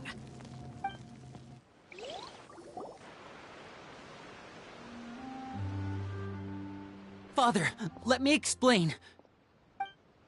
Out of my way. Father! You chose to conceal a threat to the house. And for that, you must be punished. Overall, however, I suppose your wrongdoing is hardly the most egregious of the bunch, so I'll deal with your punishments later. As for right now, the more pressing concerns are the traitors among us. By traitors? Do you mean us? Father, let me explain. We didn't mean to... Fultz, why don't you share what you heard? Yes, Father. Secret Midnight Meeting number 3. Participants, Filial, Nantoi, Sato, Toddy. Nantoi clearly said, if only Father wasn't the one who took us in. Sato added, I'm sick of this life. I just want to live as a normal person. Filial was the worst of them all. She called us crazies and said a bunch of mean things about Father. I did not! You're lying! Fultz is trying to frame us. It's not like I'm the only one who heard those things. After that, you and Toddy and a bunch of other people started talking about Clairvy. You were using all those things Clairvy brought up as an excuse to question Father. We're birds locked in a cage. The only way out is to destroy it. That's what you said, wasn't it? You little... You just want me gone, don't you? What did I ever do to you, huh? And you, Sheplo, have you forgotten who stood by your sickbed, watched over you, and changed your dressings? Come on, let's hear it then. What's your reason for all this?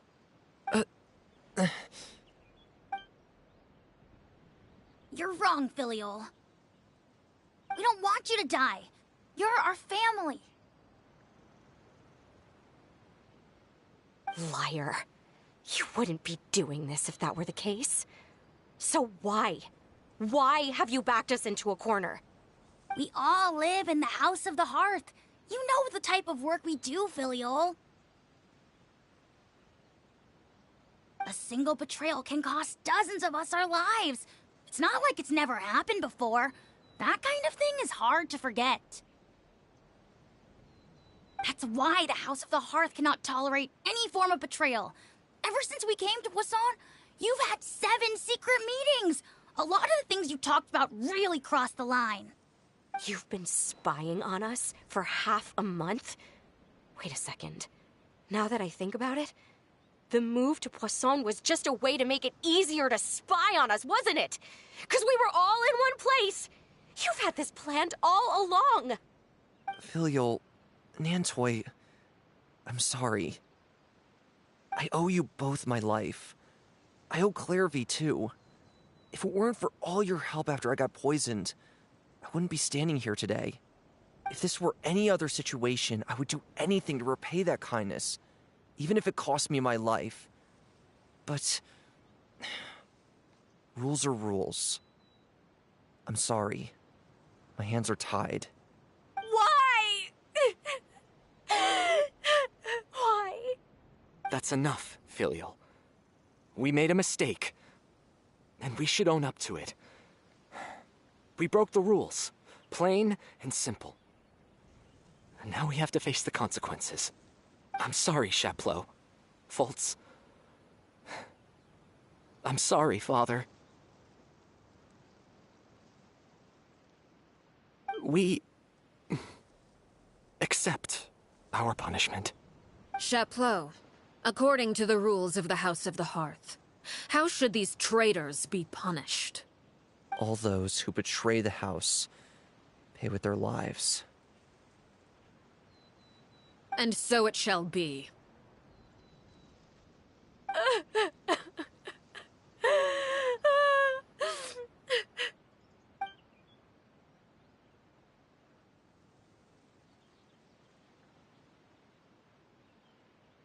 Father, please wait!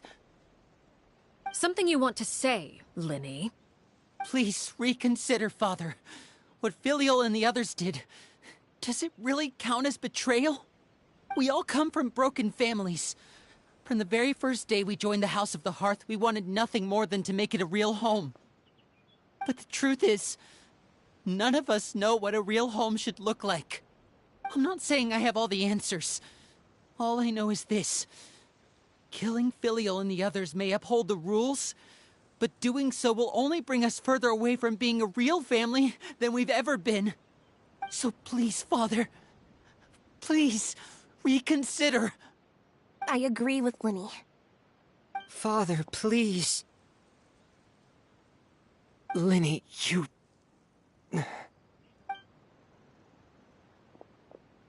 I also agree with Linny.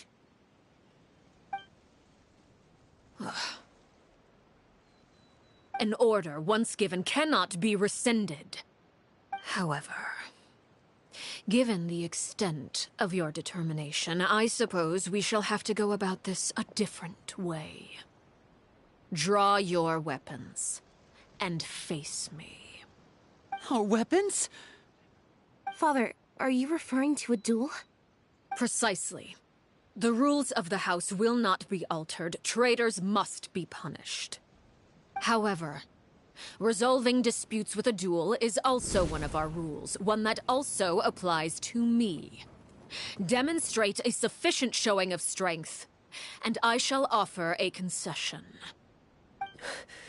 Wait. Beat Father in a duel? Impossible. Father is way too strong, even for Linny.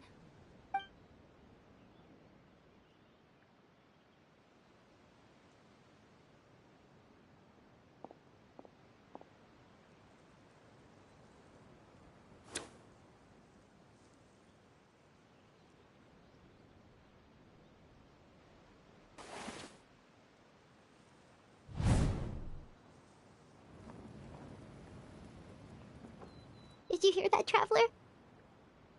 Linny and the others have to duel the knave. What should we do? Can they really win something like that? If they lose, those people from the house are really gonna be executed. Hey, are you listening?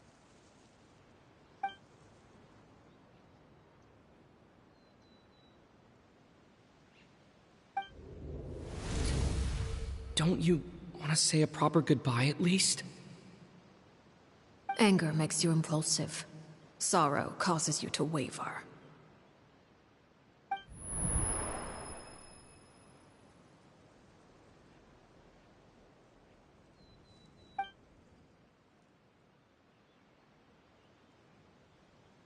Oh. Looking at that expression on her face, she seems really serious about this. Guess that means there's no chance she's throwing the duel on purpose, huh?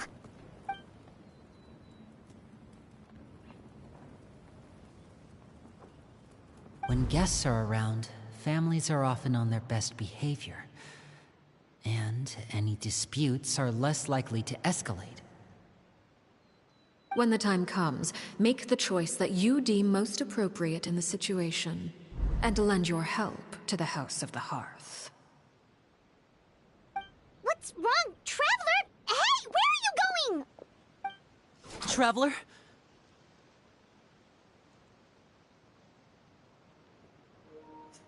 Ouais. Est-ce que c'est fucking sérieux? Mais c'est pas bien en tête. Allez, caca. Allez, c'est... Nèg la gontier pe de étoile lan men, kounya la vle faire face avec Alercchino. Mais c'est pas bien en tête li. Ay mou ben mou pas vrai. Comme moi non moi ka afficher là, ça veut dire mou ben mou. Ah, un problème. You're asking to join the duel against the knave? I'll allow it. We do have a ready-made dueling ring at our disposal, after all. All I would advise is this. Keep a firm grasp on your weapon, and give it your all. Any less, and you may just lose your life.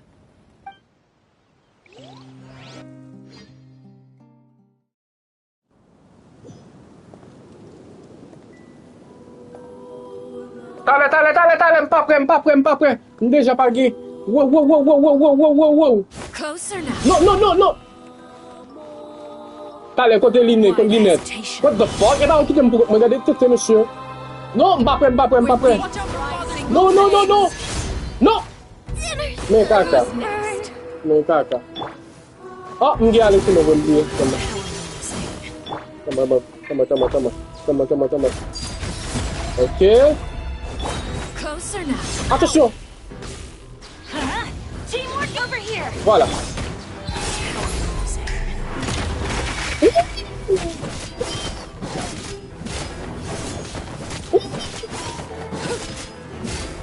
With these rising flames. Attention. Mein Fräulein. What the fuck? Should you fall? By royal decree. Try to pace yourself. Now that's What the fuck? Princess. Wait. spare your energy. Running is of little use. Huh? Yo. With these rising flames. Yo. Dale. Off we go. Let's light it up. Okay. Adventure time. Okay. No.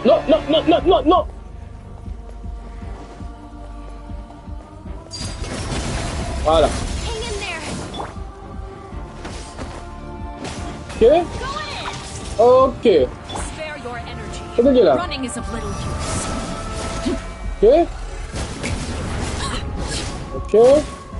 Have a taste of purgatory. Attention, fucking attaque ça me barre mille.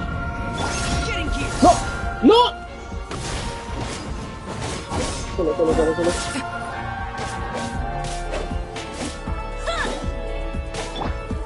Is it my turn now? Attention. Watch out for Father's movements.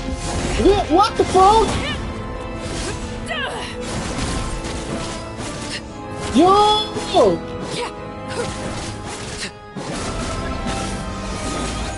The countdown has begun. Like a fly tangled in a web. Attention. Spare your What? energy. Running is a Whoa. With these rising flames. What the? Yo, dale.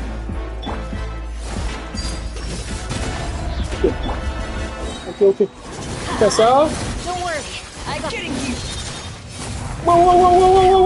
Whoa. Witness my rise. Okay, shit. Okay. Adventure time. Okay. Attention. Watch out for Father's movements. Attention. Voilà. Have a taste of Whoa. Everybody stand back. Non. Ok. Regardez là. Wow. Allez. There's even stronger than I expected. Allez. Ok. Voilà. Is it my turn now? Attention. Not bad. You've proven to be a worthy Attention. opponent after all. Voilà. Hein? If I really have to draw my blade. Attention. Wow. What the? Oh my god. Wow. C'est l'Alercchino me dire. What the fuck? Non, attention. Ok. Running is of little use. Yes. Whew. Hein? What?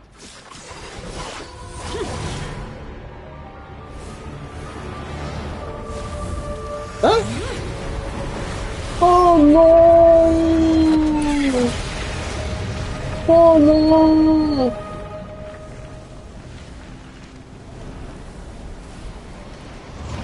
Second phase!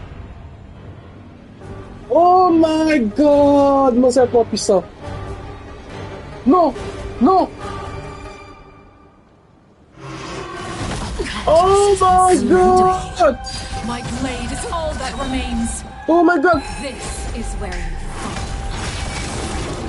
Ooh. Yes!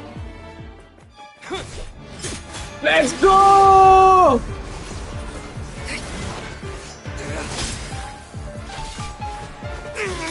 Então de terminou. Oh shoot! Bravo, Flaminer! You should know better than to crowd in one place.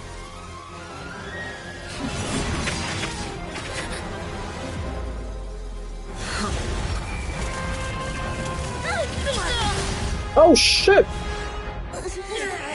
Oh, I know. Leave me! No! I'm sorry, Leave me! Huh? Ça passé? Oh no! Sorry for what? This pitiful excuse for an attack.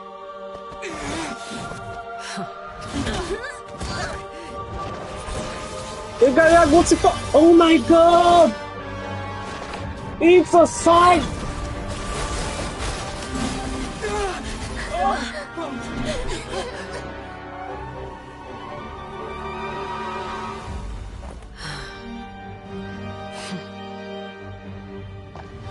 Wow, man's a badass!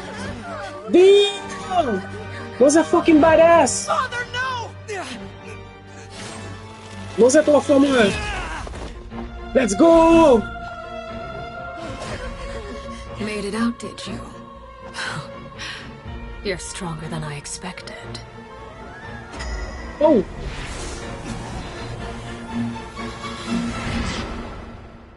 What? Domaine expansion! Extension du territoire! Ah! Oh my god! Ça c'est JJK! Jujutsu Kaisen! Fais un jump. Non?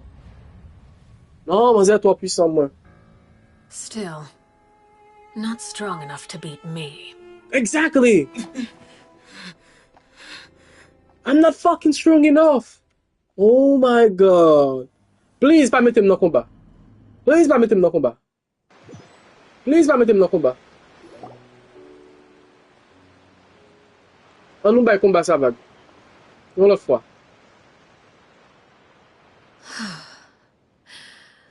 I believe we can end things here. It's not often that we get to enjoy the company of guests, after all. We wouldn't want things to get too out of hand. Brother, are you all right? Lenny. Given that I am the victor of this duel, as agreed, the punishment stands. No! I never thought things would end like this. However, everyone involved in the duel demonstrated a remarkable level of strength and determination. In light of this, I'm prepared to change the method of execution. Elwar, the bottled flames I gave you for safekeeping. Do you still have them? Yes? I wasn't sure what they were for, but I've kept them super safe. I didn't lose a single one. Wonderful. Then, in just a moment, I'll have you administer them. Bottled flames? Indeed. They're the product of a secret experiment. Under certain special circumstances, flames can be extracted from my person and preserved. Once ingested, searing pain will spread across every inch of your body. No harm will come to you physically, but your memories will be burned away. If you can withstand the pain. When you awake, you'll have forgotten everything you know about the House of the Hearth, and will be expelled from the organization. In other words, administering this concoction will kill the version of you that grew up in the house, and give you a new identity.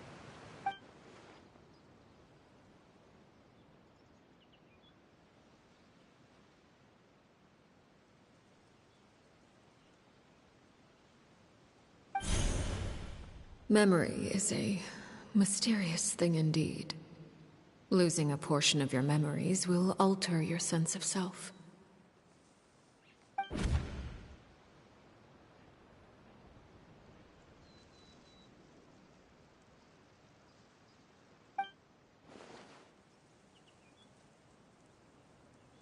So, you're just letting us go, Father? You misunderstand. Memories are extremely important. Once consumed by flame, the version of you standing before me will die, and our secrets will die with you. So no, I don't intend to just let you go, because the person who survives will be nothing but a stranger. Even so, I won't have to live in fear anymore. I'm sorry, Father. I'm sorry I let you down. But I really... Don't cry, Filial. You haven't left the house yet, so there are still rules to be followed, yes? Remember what I taught you. Anger makes you impulsive, sorrow causes you to waver. Don't let yourself be controlled by your emotions. Of course. I'll remember. Dry your tears, and go pursue the life you really want. Yes, Father. Chaplot, Foltz, Elwar. Take them back to Poisson. And bring Linny and the others as well. I prepared 3 extra vials of bottled flames. As for whether to take them, the choice is yours. Goodbye, children. The next time we meet, I will no longer be your father. Thank you for all you've done for the house. I hope you have bright futures ahead of you.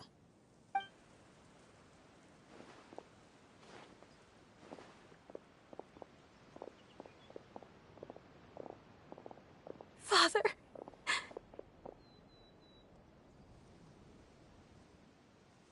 Let's go.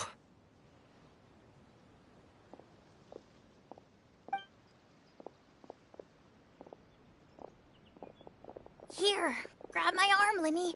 I'll help you walk back. Thank you.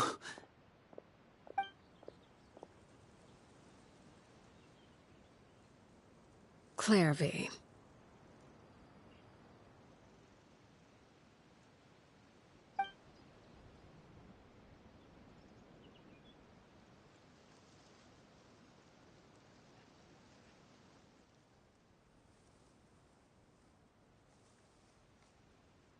Can we talk now? I've been waiting for a super long time. You really are Perry, aren't you? I haven't seen you in so long. How come you're all grown up? Wait, did I somehow travel to the future on accident? Or am I dreaming? What a long dream. Neither. You died, Clairvy. That's what happened. You could have at least sugarcoated it a little. Look, she's done speechless.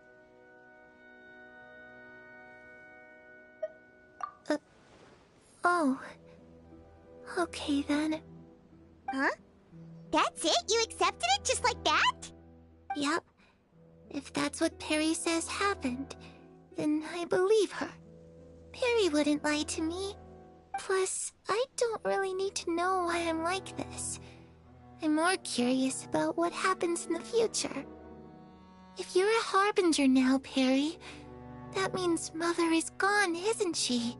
Can you tell me about it? I want to know what happened to her. And to me. You never stopped trying to defy fate. At first, no one believed you. You could only vent your frustrations to the moon. In fact, you often sought comfort in the night sky. You wanted to see the aurora, so one night we promised each other we would go to Snezhnaya to see it together. Later on, you tried to run away, but you were brought back each time. Mother spared your life, but it wasn't out of kindness. Instead, she decided to make an example of you by slowly torturing you over time. That way, the other children would know what happens to traitors. Still, you never gave up. Mother hoped that through ruthless duel after ruthless duel, she would be able to crown an ultimate victor among the children she raised. But you called on everyone to unite, to fight to a draw in order to reduce casualties. Your efforts may have only delayed the inevitable, but still. You gave them hope. You tried everything you could think of, but every attempt ended in failure. Still, you never turned your sword on Crucibina, and you never turned it on me. On that gloomy day, you told me, "For the last 16 years of my life, I've done everything I can to fight for freedom. But now, I realize that the only freedom I truly possess is the freedom to choose to die." I never imagined I would say something like that. I must have been feeling really worn down. But somehow, I still think I understand. According to Mother's plan, only one of us was going to make it until the end. And I always hoped that person would be you. If I could do it all over again, I still don't think I would make a different choice.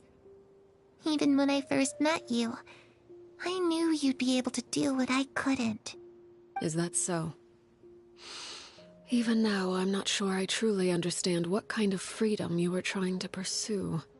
But as the head of the House of the Hearth, and as the children's father, I've tried to give them the most basic of freedoms. The freedom to choose their own fate. It's something I discussed with the Eudex of Fontaine. The children who want to leave the house will have their memories wiped clean of all secrets pertaining to the organization. In return, they will be allowed to live a normal life in Fontaine without being prosecuted for their past. Of course, I won't simply hand freedom to them on a silver platter. They have to fight for it and prove themselves worthy of it. Only freedom that is earned has true value. That's more than enough. That's exactly the kind of life I was fighting for. You know, Perry, I think you're a pretty amazing king, and a really great father, too. I'm really happy that you're the one who took over the house. I guess I do have one regret, though. I still haven't seen the outside world. Well, it just so happens that our dear guests over here have been to many nations and traveled to countless places. Perhaps they would be willing to tell you what the outside world is like. Really? Of course! We've traveled all over the place. We've got so many stories, we could probably talk your ears off for 3 days straight!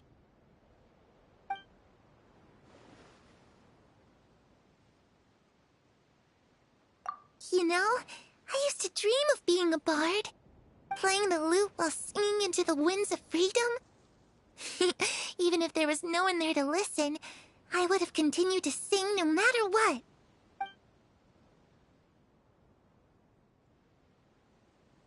Ah, that's where Mora comes from. I never knew that before. If I had some Mora, I would buy 3 new dresses. One for me, one for Perry, and one for Mother. It's just too bad Perry doesn't like wearing dresses. And Mother, well, she probably wouldn't accept something like that either. I guess I'd just have to keep them all for me then. I could wear a different one every day. Those yokai you mentioned, what do they look like? I once saw a drawing of this one guy with horns on his head and a super scary face. Are there any yokai like that? Oh, sounds like you're talking about an Oni. Yep, we've met one, and let Paimon tell you, they're not nearly as scary as they look.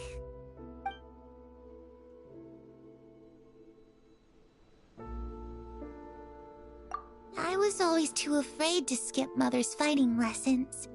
But at the academia, I bet you could do all sorts of secret things in class. Things that have nothing to do with studying. I'm just kidding. Being able to study whatever you want without having to fear for your life actually sounds pretty great.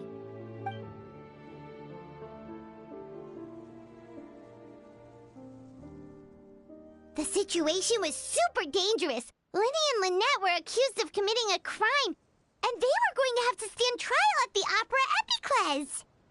Oh no, that must have been hard for all of you. What happened next? Don't worry, we were able to turn the situation around super quickly, all thanks to Detective Paimon, of course. How'd you do that? Come on, tell me. Okay, so it was like this. After the failed magic show, we rushed to the scene and...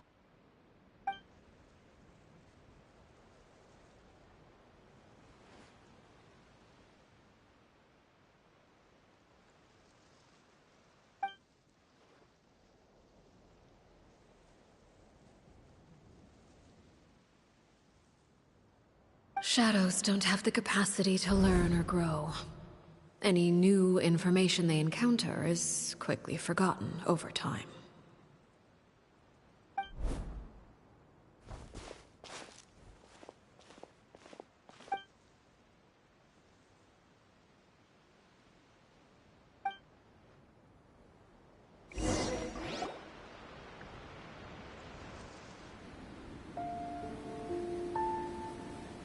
Clairvy, you've worked tirelessly from the shadows to overthrow the House of the Hearth.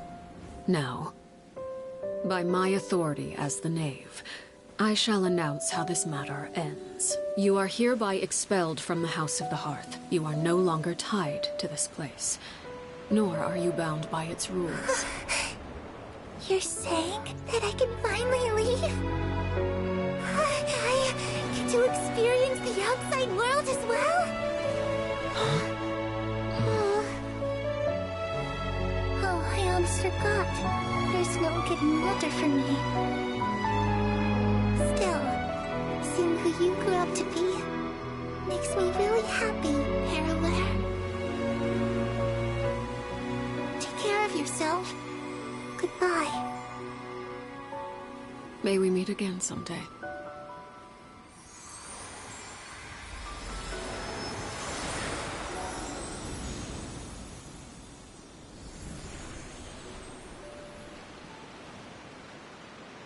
Clairvy.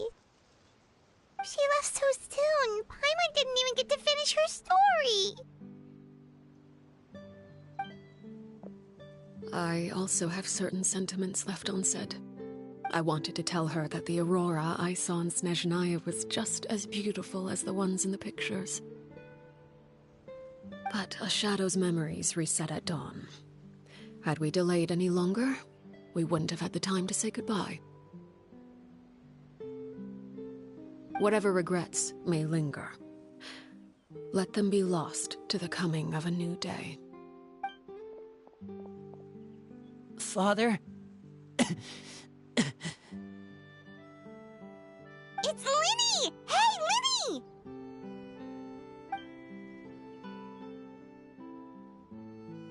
What is he doing back here? Let's go check it out.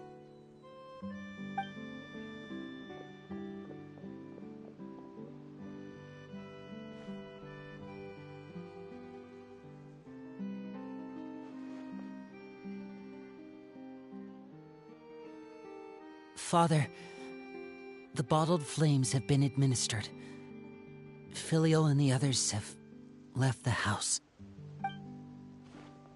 And you? What have you decided? Thank you for giving us that choice, Father. But we never wanted to leave the house. It's the only home we've ever known. Lynette and Fremine feel the same way. They're recuperating back at the Hotel Bouffe d'été. But I decided to come back and tell you where we stood. I'm sure you're well aware of the expectations I have for you. I want you to follow in my footsteps and become the next king of the house. Yet you seem to have different ideas. I must admit, I'm rather surprised by your decision to stay. There's nothing wrong with choosing to live a quiet life. Leading this organization is a heavy responsibility, one not so easily carried by someone forced onto the throne. I just never understood what you saw in me. What made you believe I was deserving of that throne? You're brave, talented, and, most importantly, you cherish your family. You would do anything to protect them, even if it costs you your life.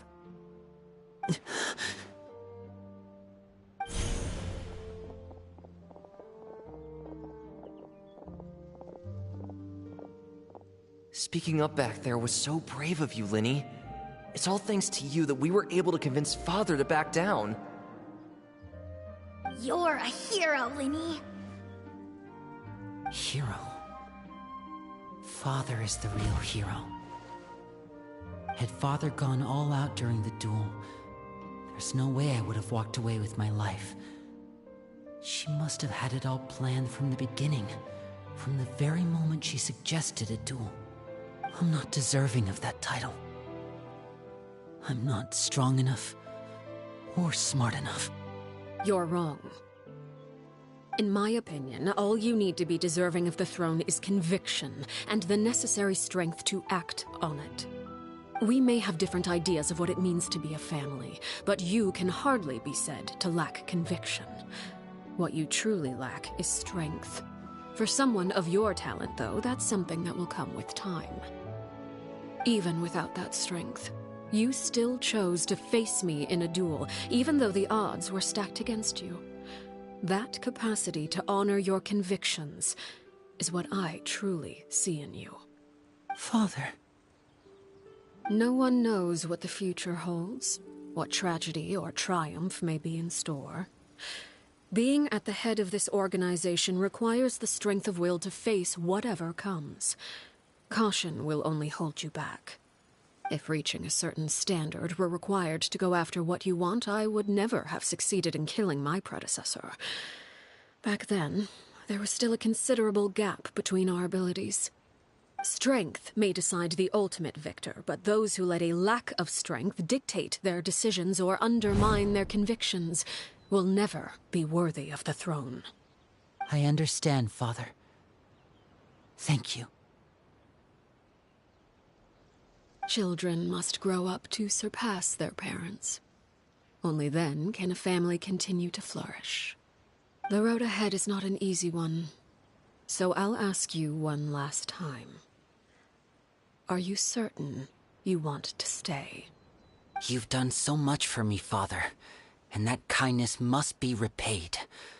Plus, with Project Stuja at hand, there are many dangers ahead, and I, for one, don't intend to back down. Protecting my family at all costs. That's my conviction. Then you're welcome to stay. As for Project Stuja, you need not be too concerned. If those cowardly businessmen and heartless dignitaries try to take us down, I'm prepared to teach them a lesson. Having members who longed for the light was our organization's last weakness. With those members no longer among our ranks, the House of the Hearth is like a spider hiding in the shadows. We need only wait for our prey to come to us.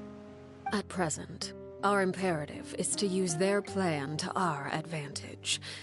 In doing so, a crimson moon shall rise amid the frigid blizzards of winter. No demonstration of loyalty shall go unrewarded, and no sacrifice shall be in vain. As for the two of you, whether we meet again as friend or foe, I'll remember the camaraderie we shared in this moment. No matter how arduous the journey ahead, I hope we both reach our desired destination.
Staring into my eyes is ill-advised. I can't promise you'll like what you see.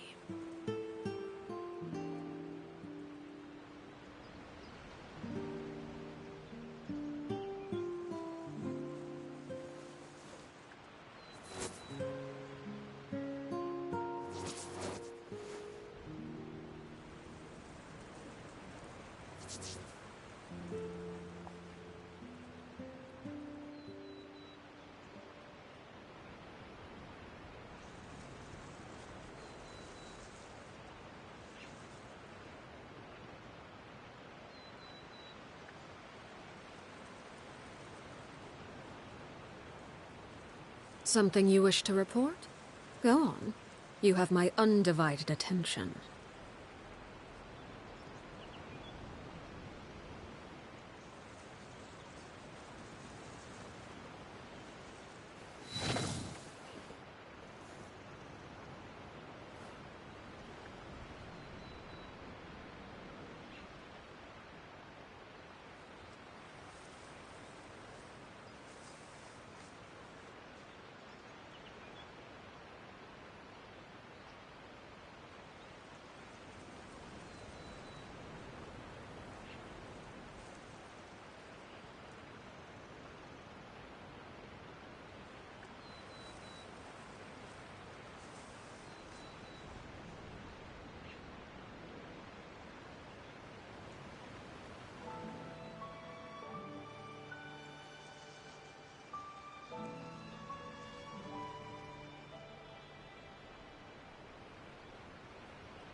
Staring into my eyes is...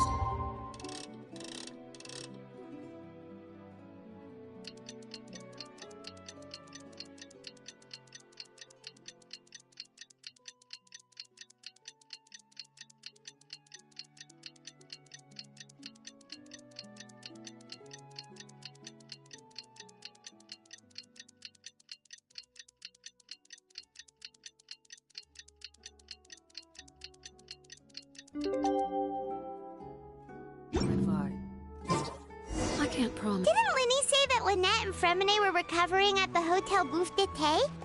Oh, Paimon wonders how they're doing. Maybe we should go check on them.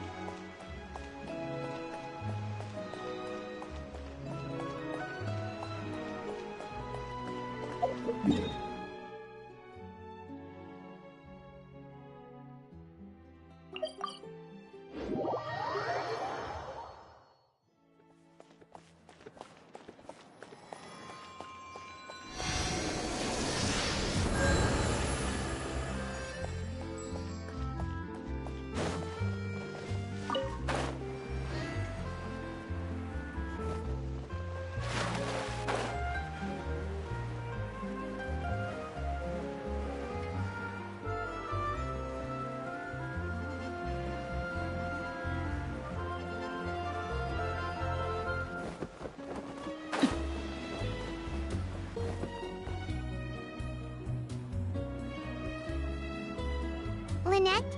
Fremine? How are you feeling? Much better.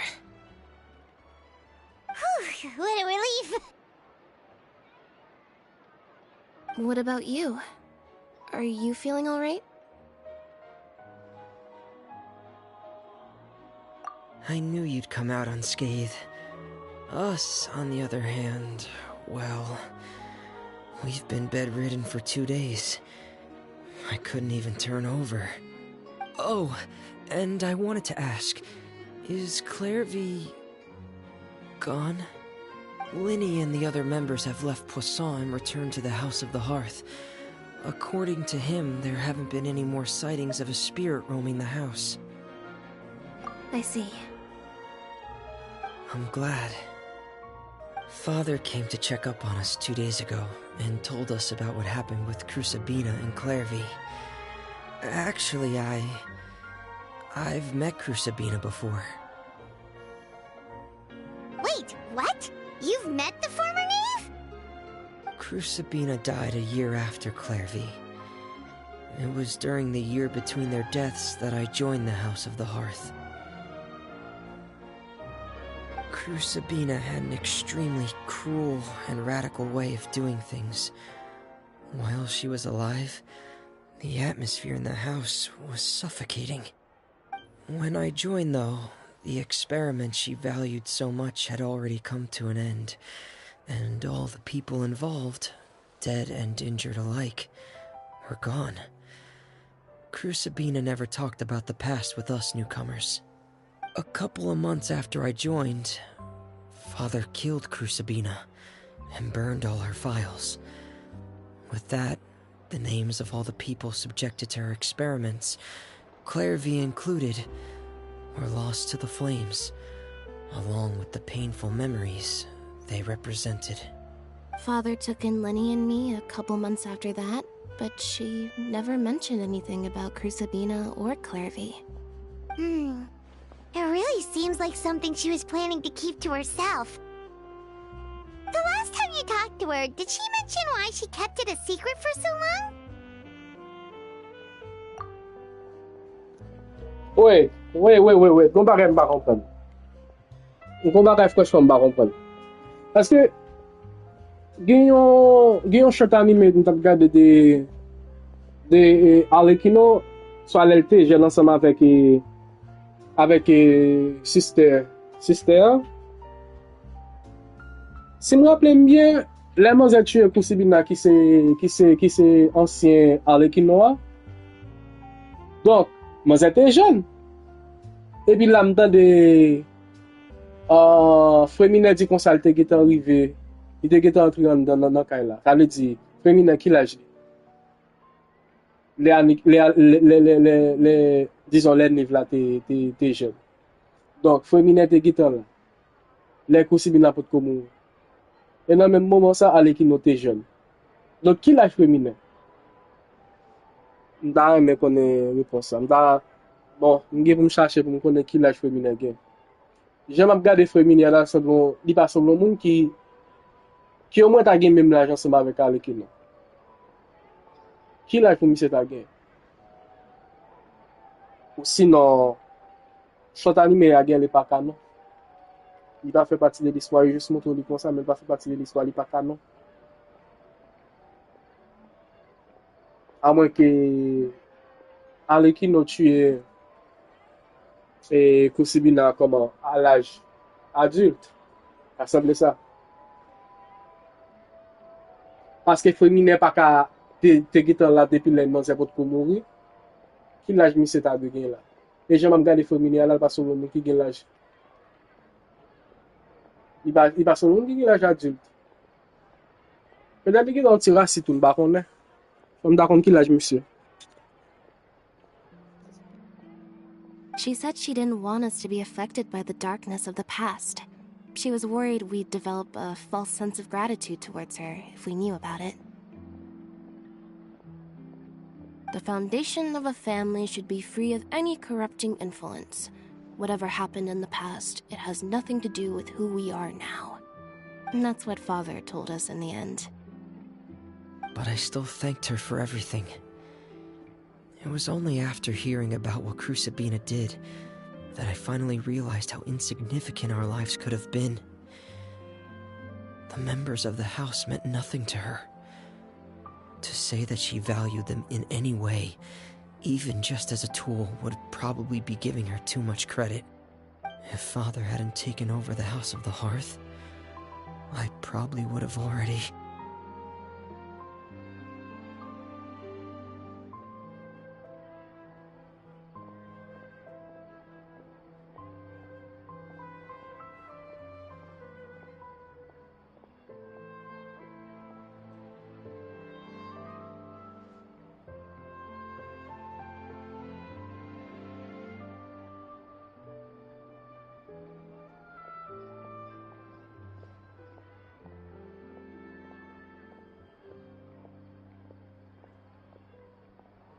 Father rarely brings up the fact that she saved us.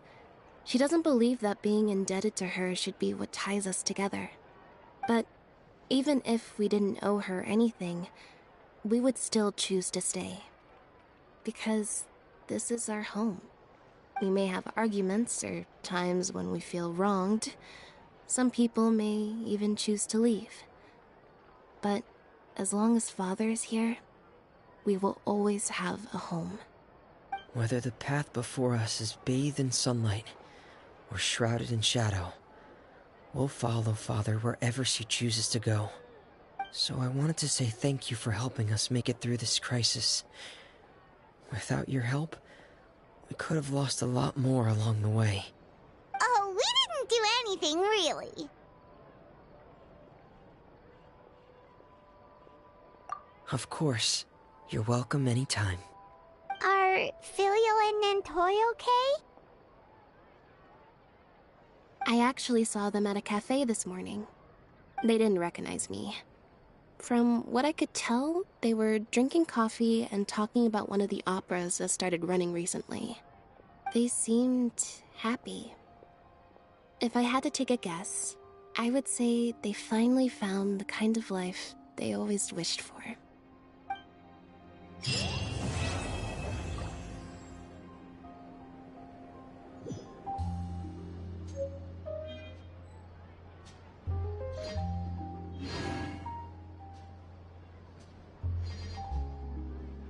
Fresh fruit, sweeter than syrup.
Ok, donc avant de couper là, on t'a remis à la fonte manger yon l'autre fois encore.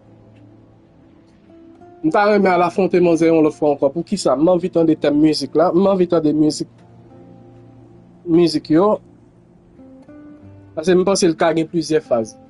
M'envie de musique yo, puis m'envie ouais moveset manger yo qui j'en lieu.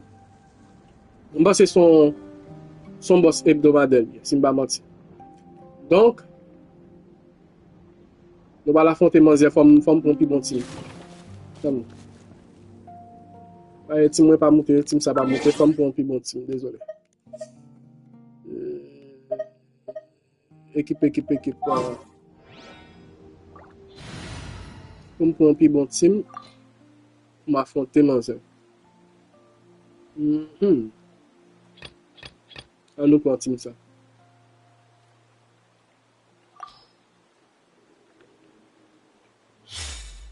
Allez.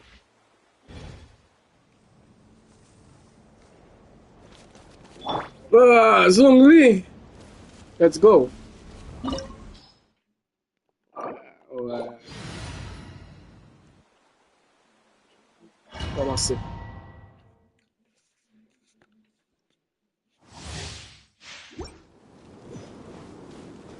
Besoin ouais ça mon cerveau. Nous prêts? Afraid? Or do you not even have the courage to be afraid? Afraid? How amusing. Olha mundo.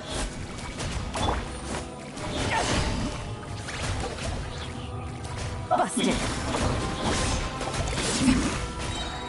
Here comes the catch. Is it my turn now? With these rising flames. Whoa, whoa, whoa, whoa, whoa! I will have order. Au moins, faut me faire combat durer, me capable de musique là. How amusing. Spare your energy. Running is of little use. With these rising flames.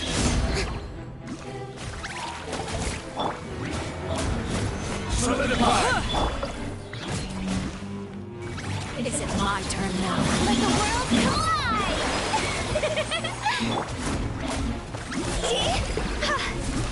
Closer now.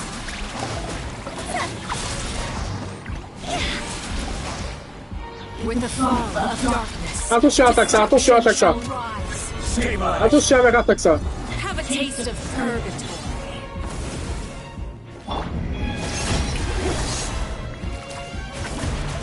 With these rising flames.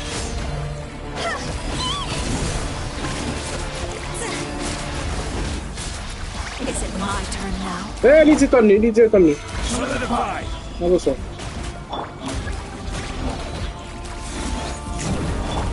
Things are about to get dicey. Like a fly tangled in a web. Attention, attention! Spare your energy. Running is a little Stabilize. Time to shine!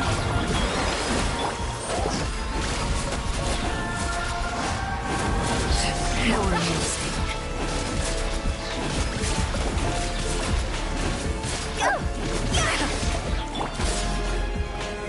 Gather. This is order. What the fuck? Le ma bouclier? What the fuck? That. You've proven to be a worthy opponent after. Wow! Lima Kim. Solidify. Not bad. You've proven to be a worthy opponent after. Retire là, Utao! Retire là! Woo! Spare your energy. Damn, Running is a attaque! little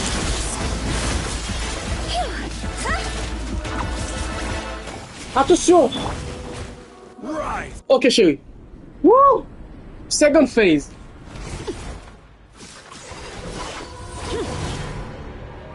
Second phase! Bande de musique là. Oh my god!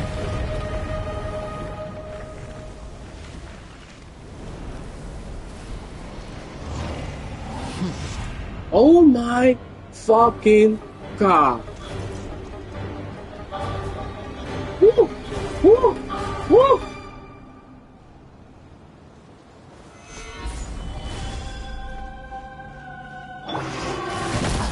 Oh my! What? What the fuck? What the fuck?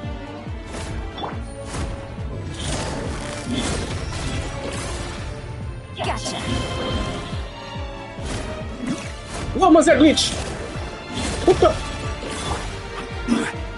Stabilize. Whoa.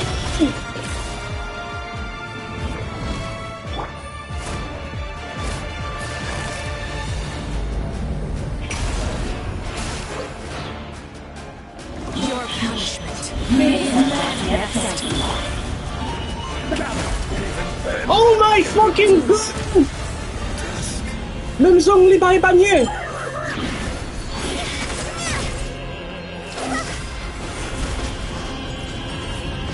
Oh shit! What? What was this? What the? Struggling What? Ok, nou bay vague. Nou bay vague. Nou tape live la, nou bay vague.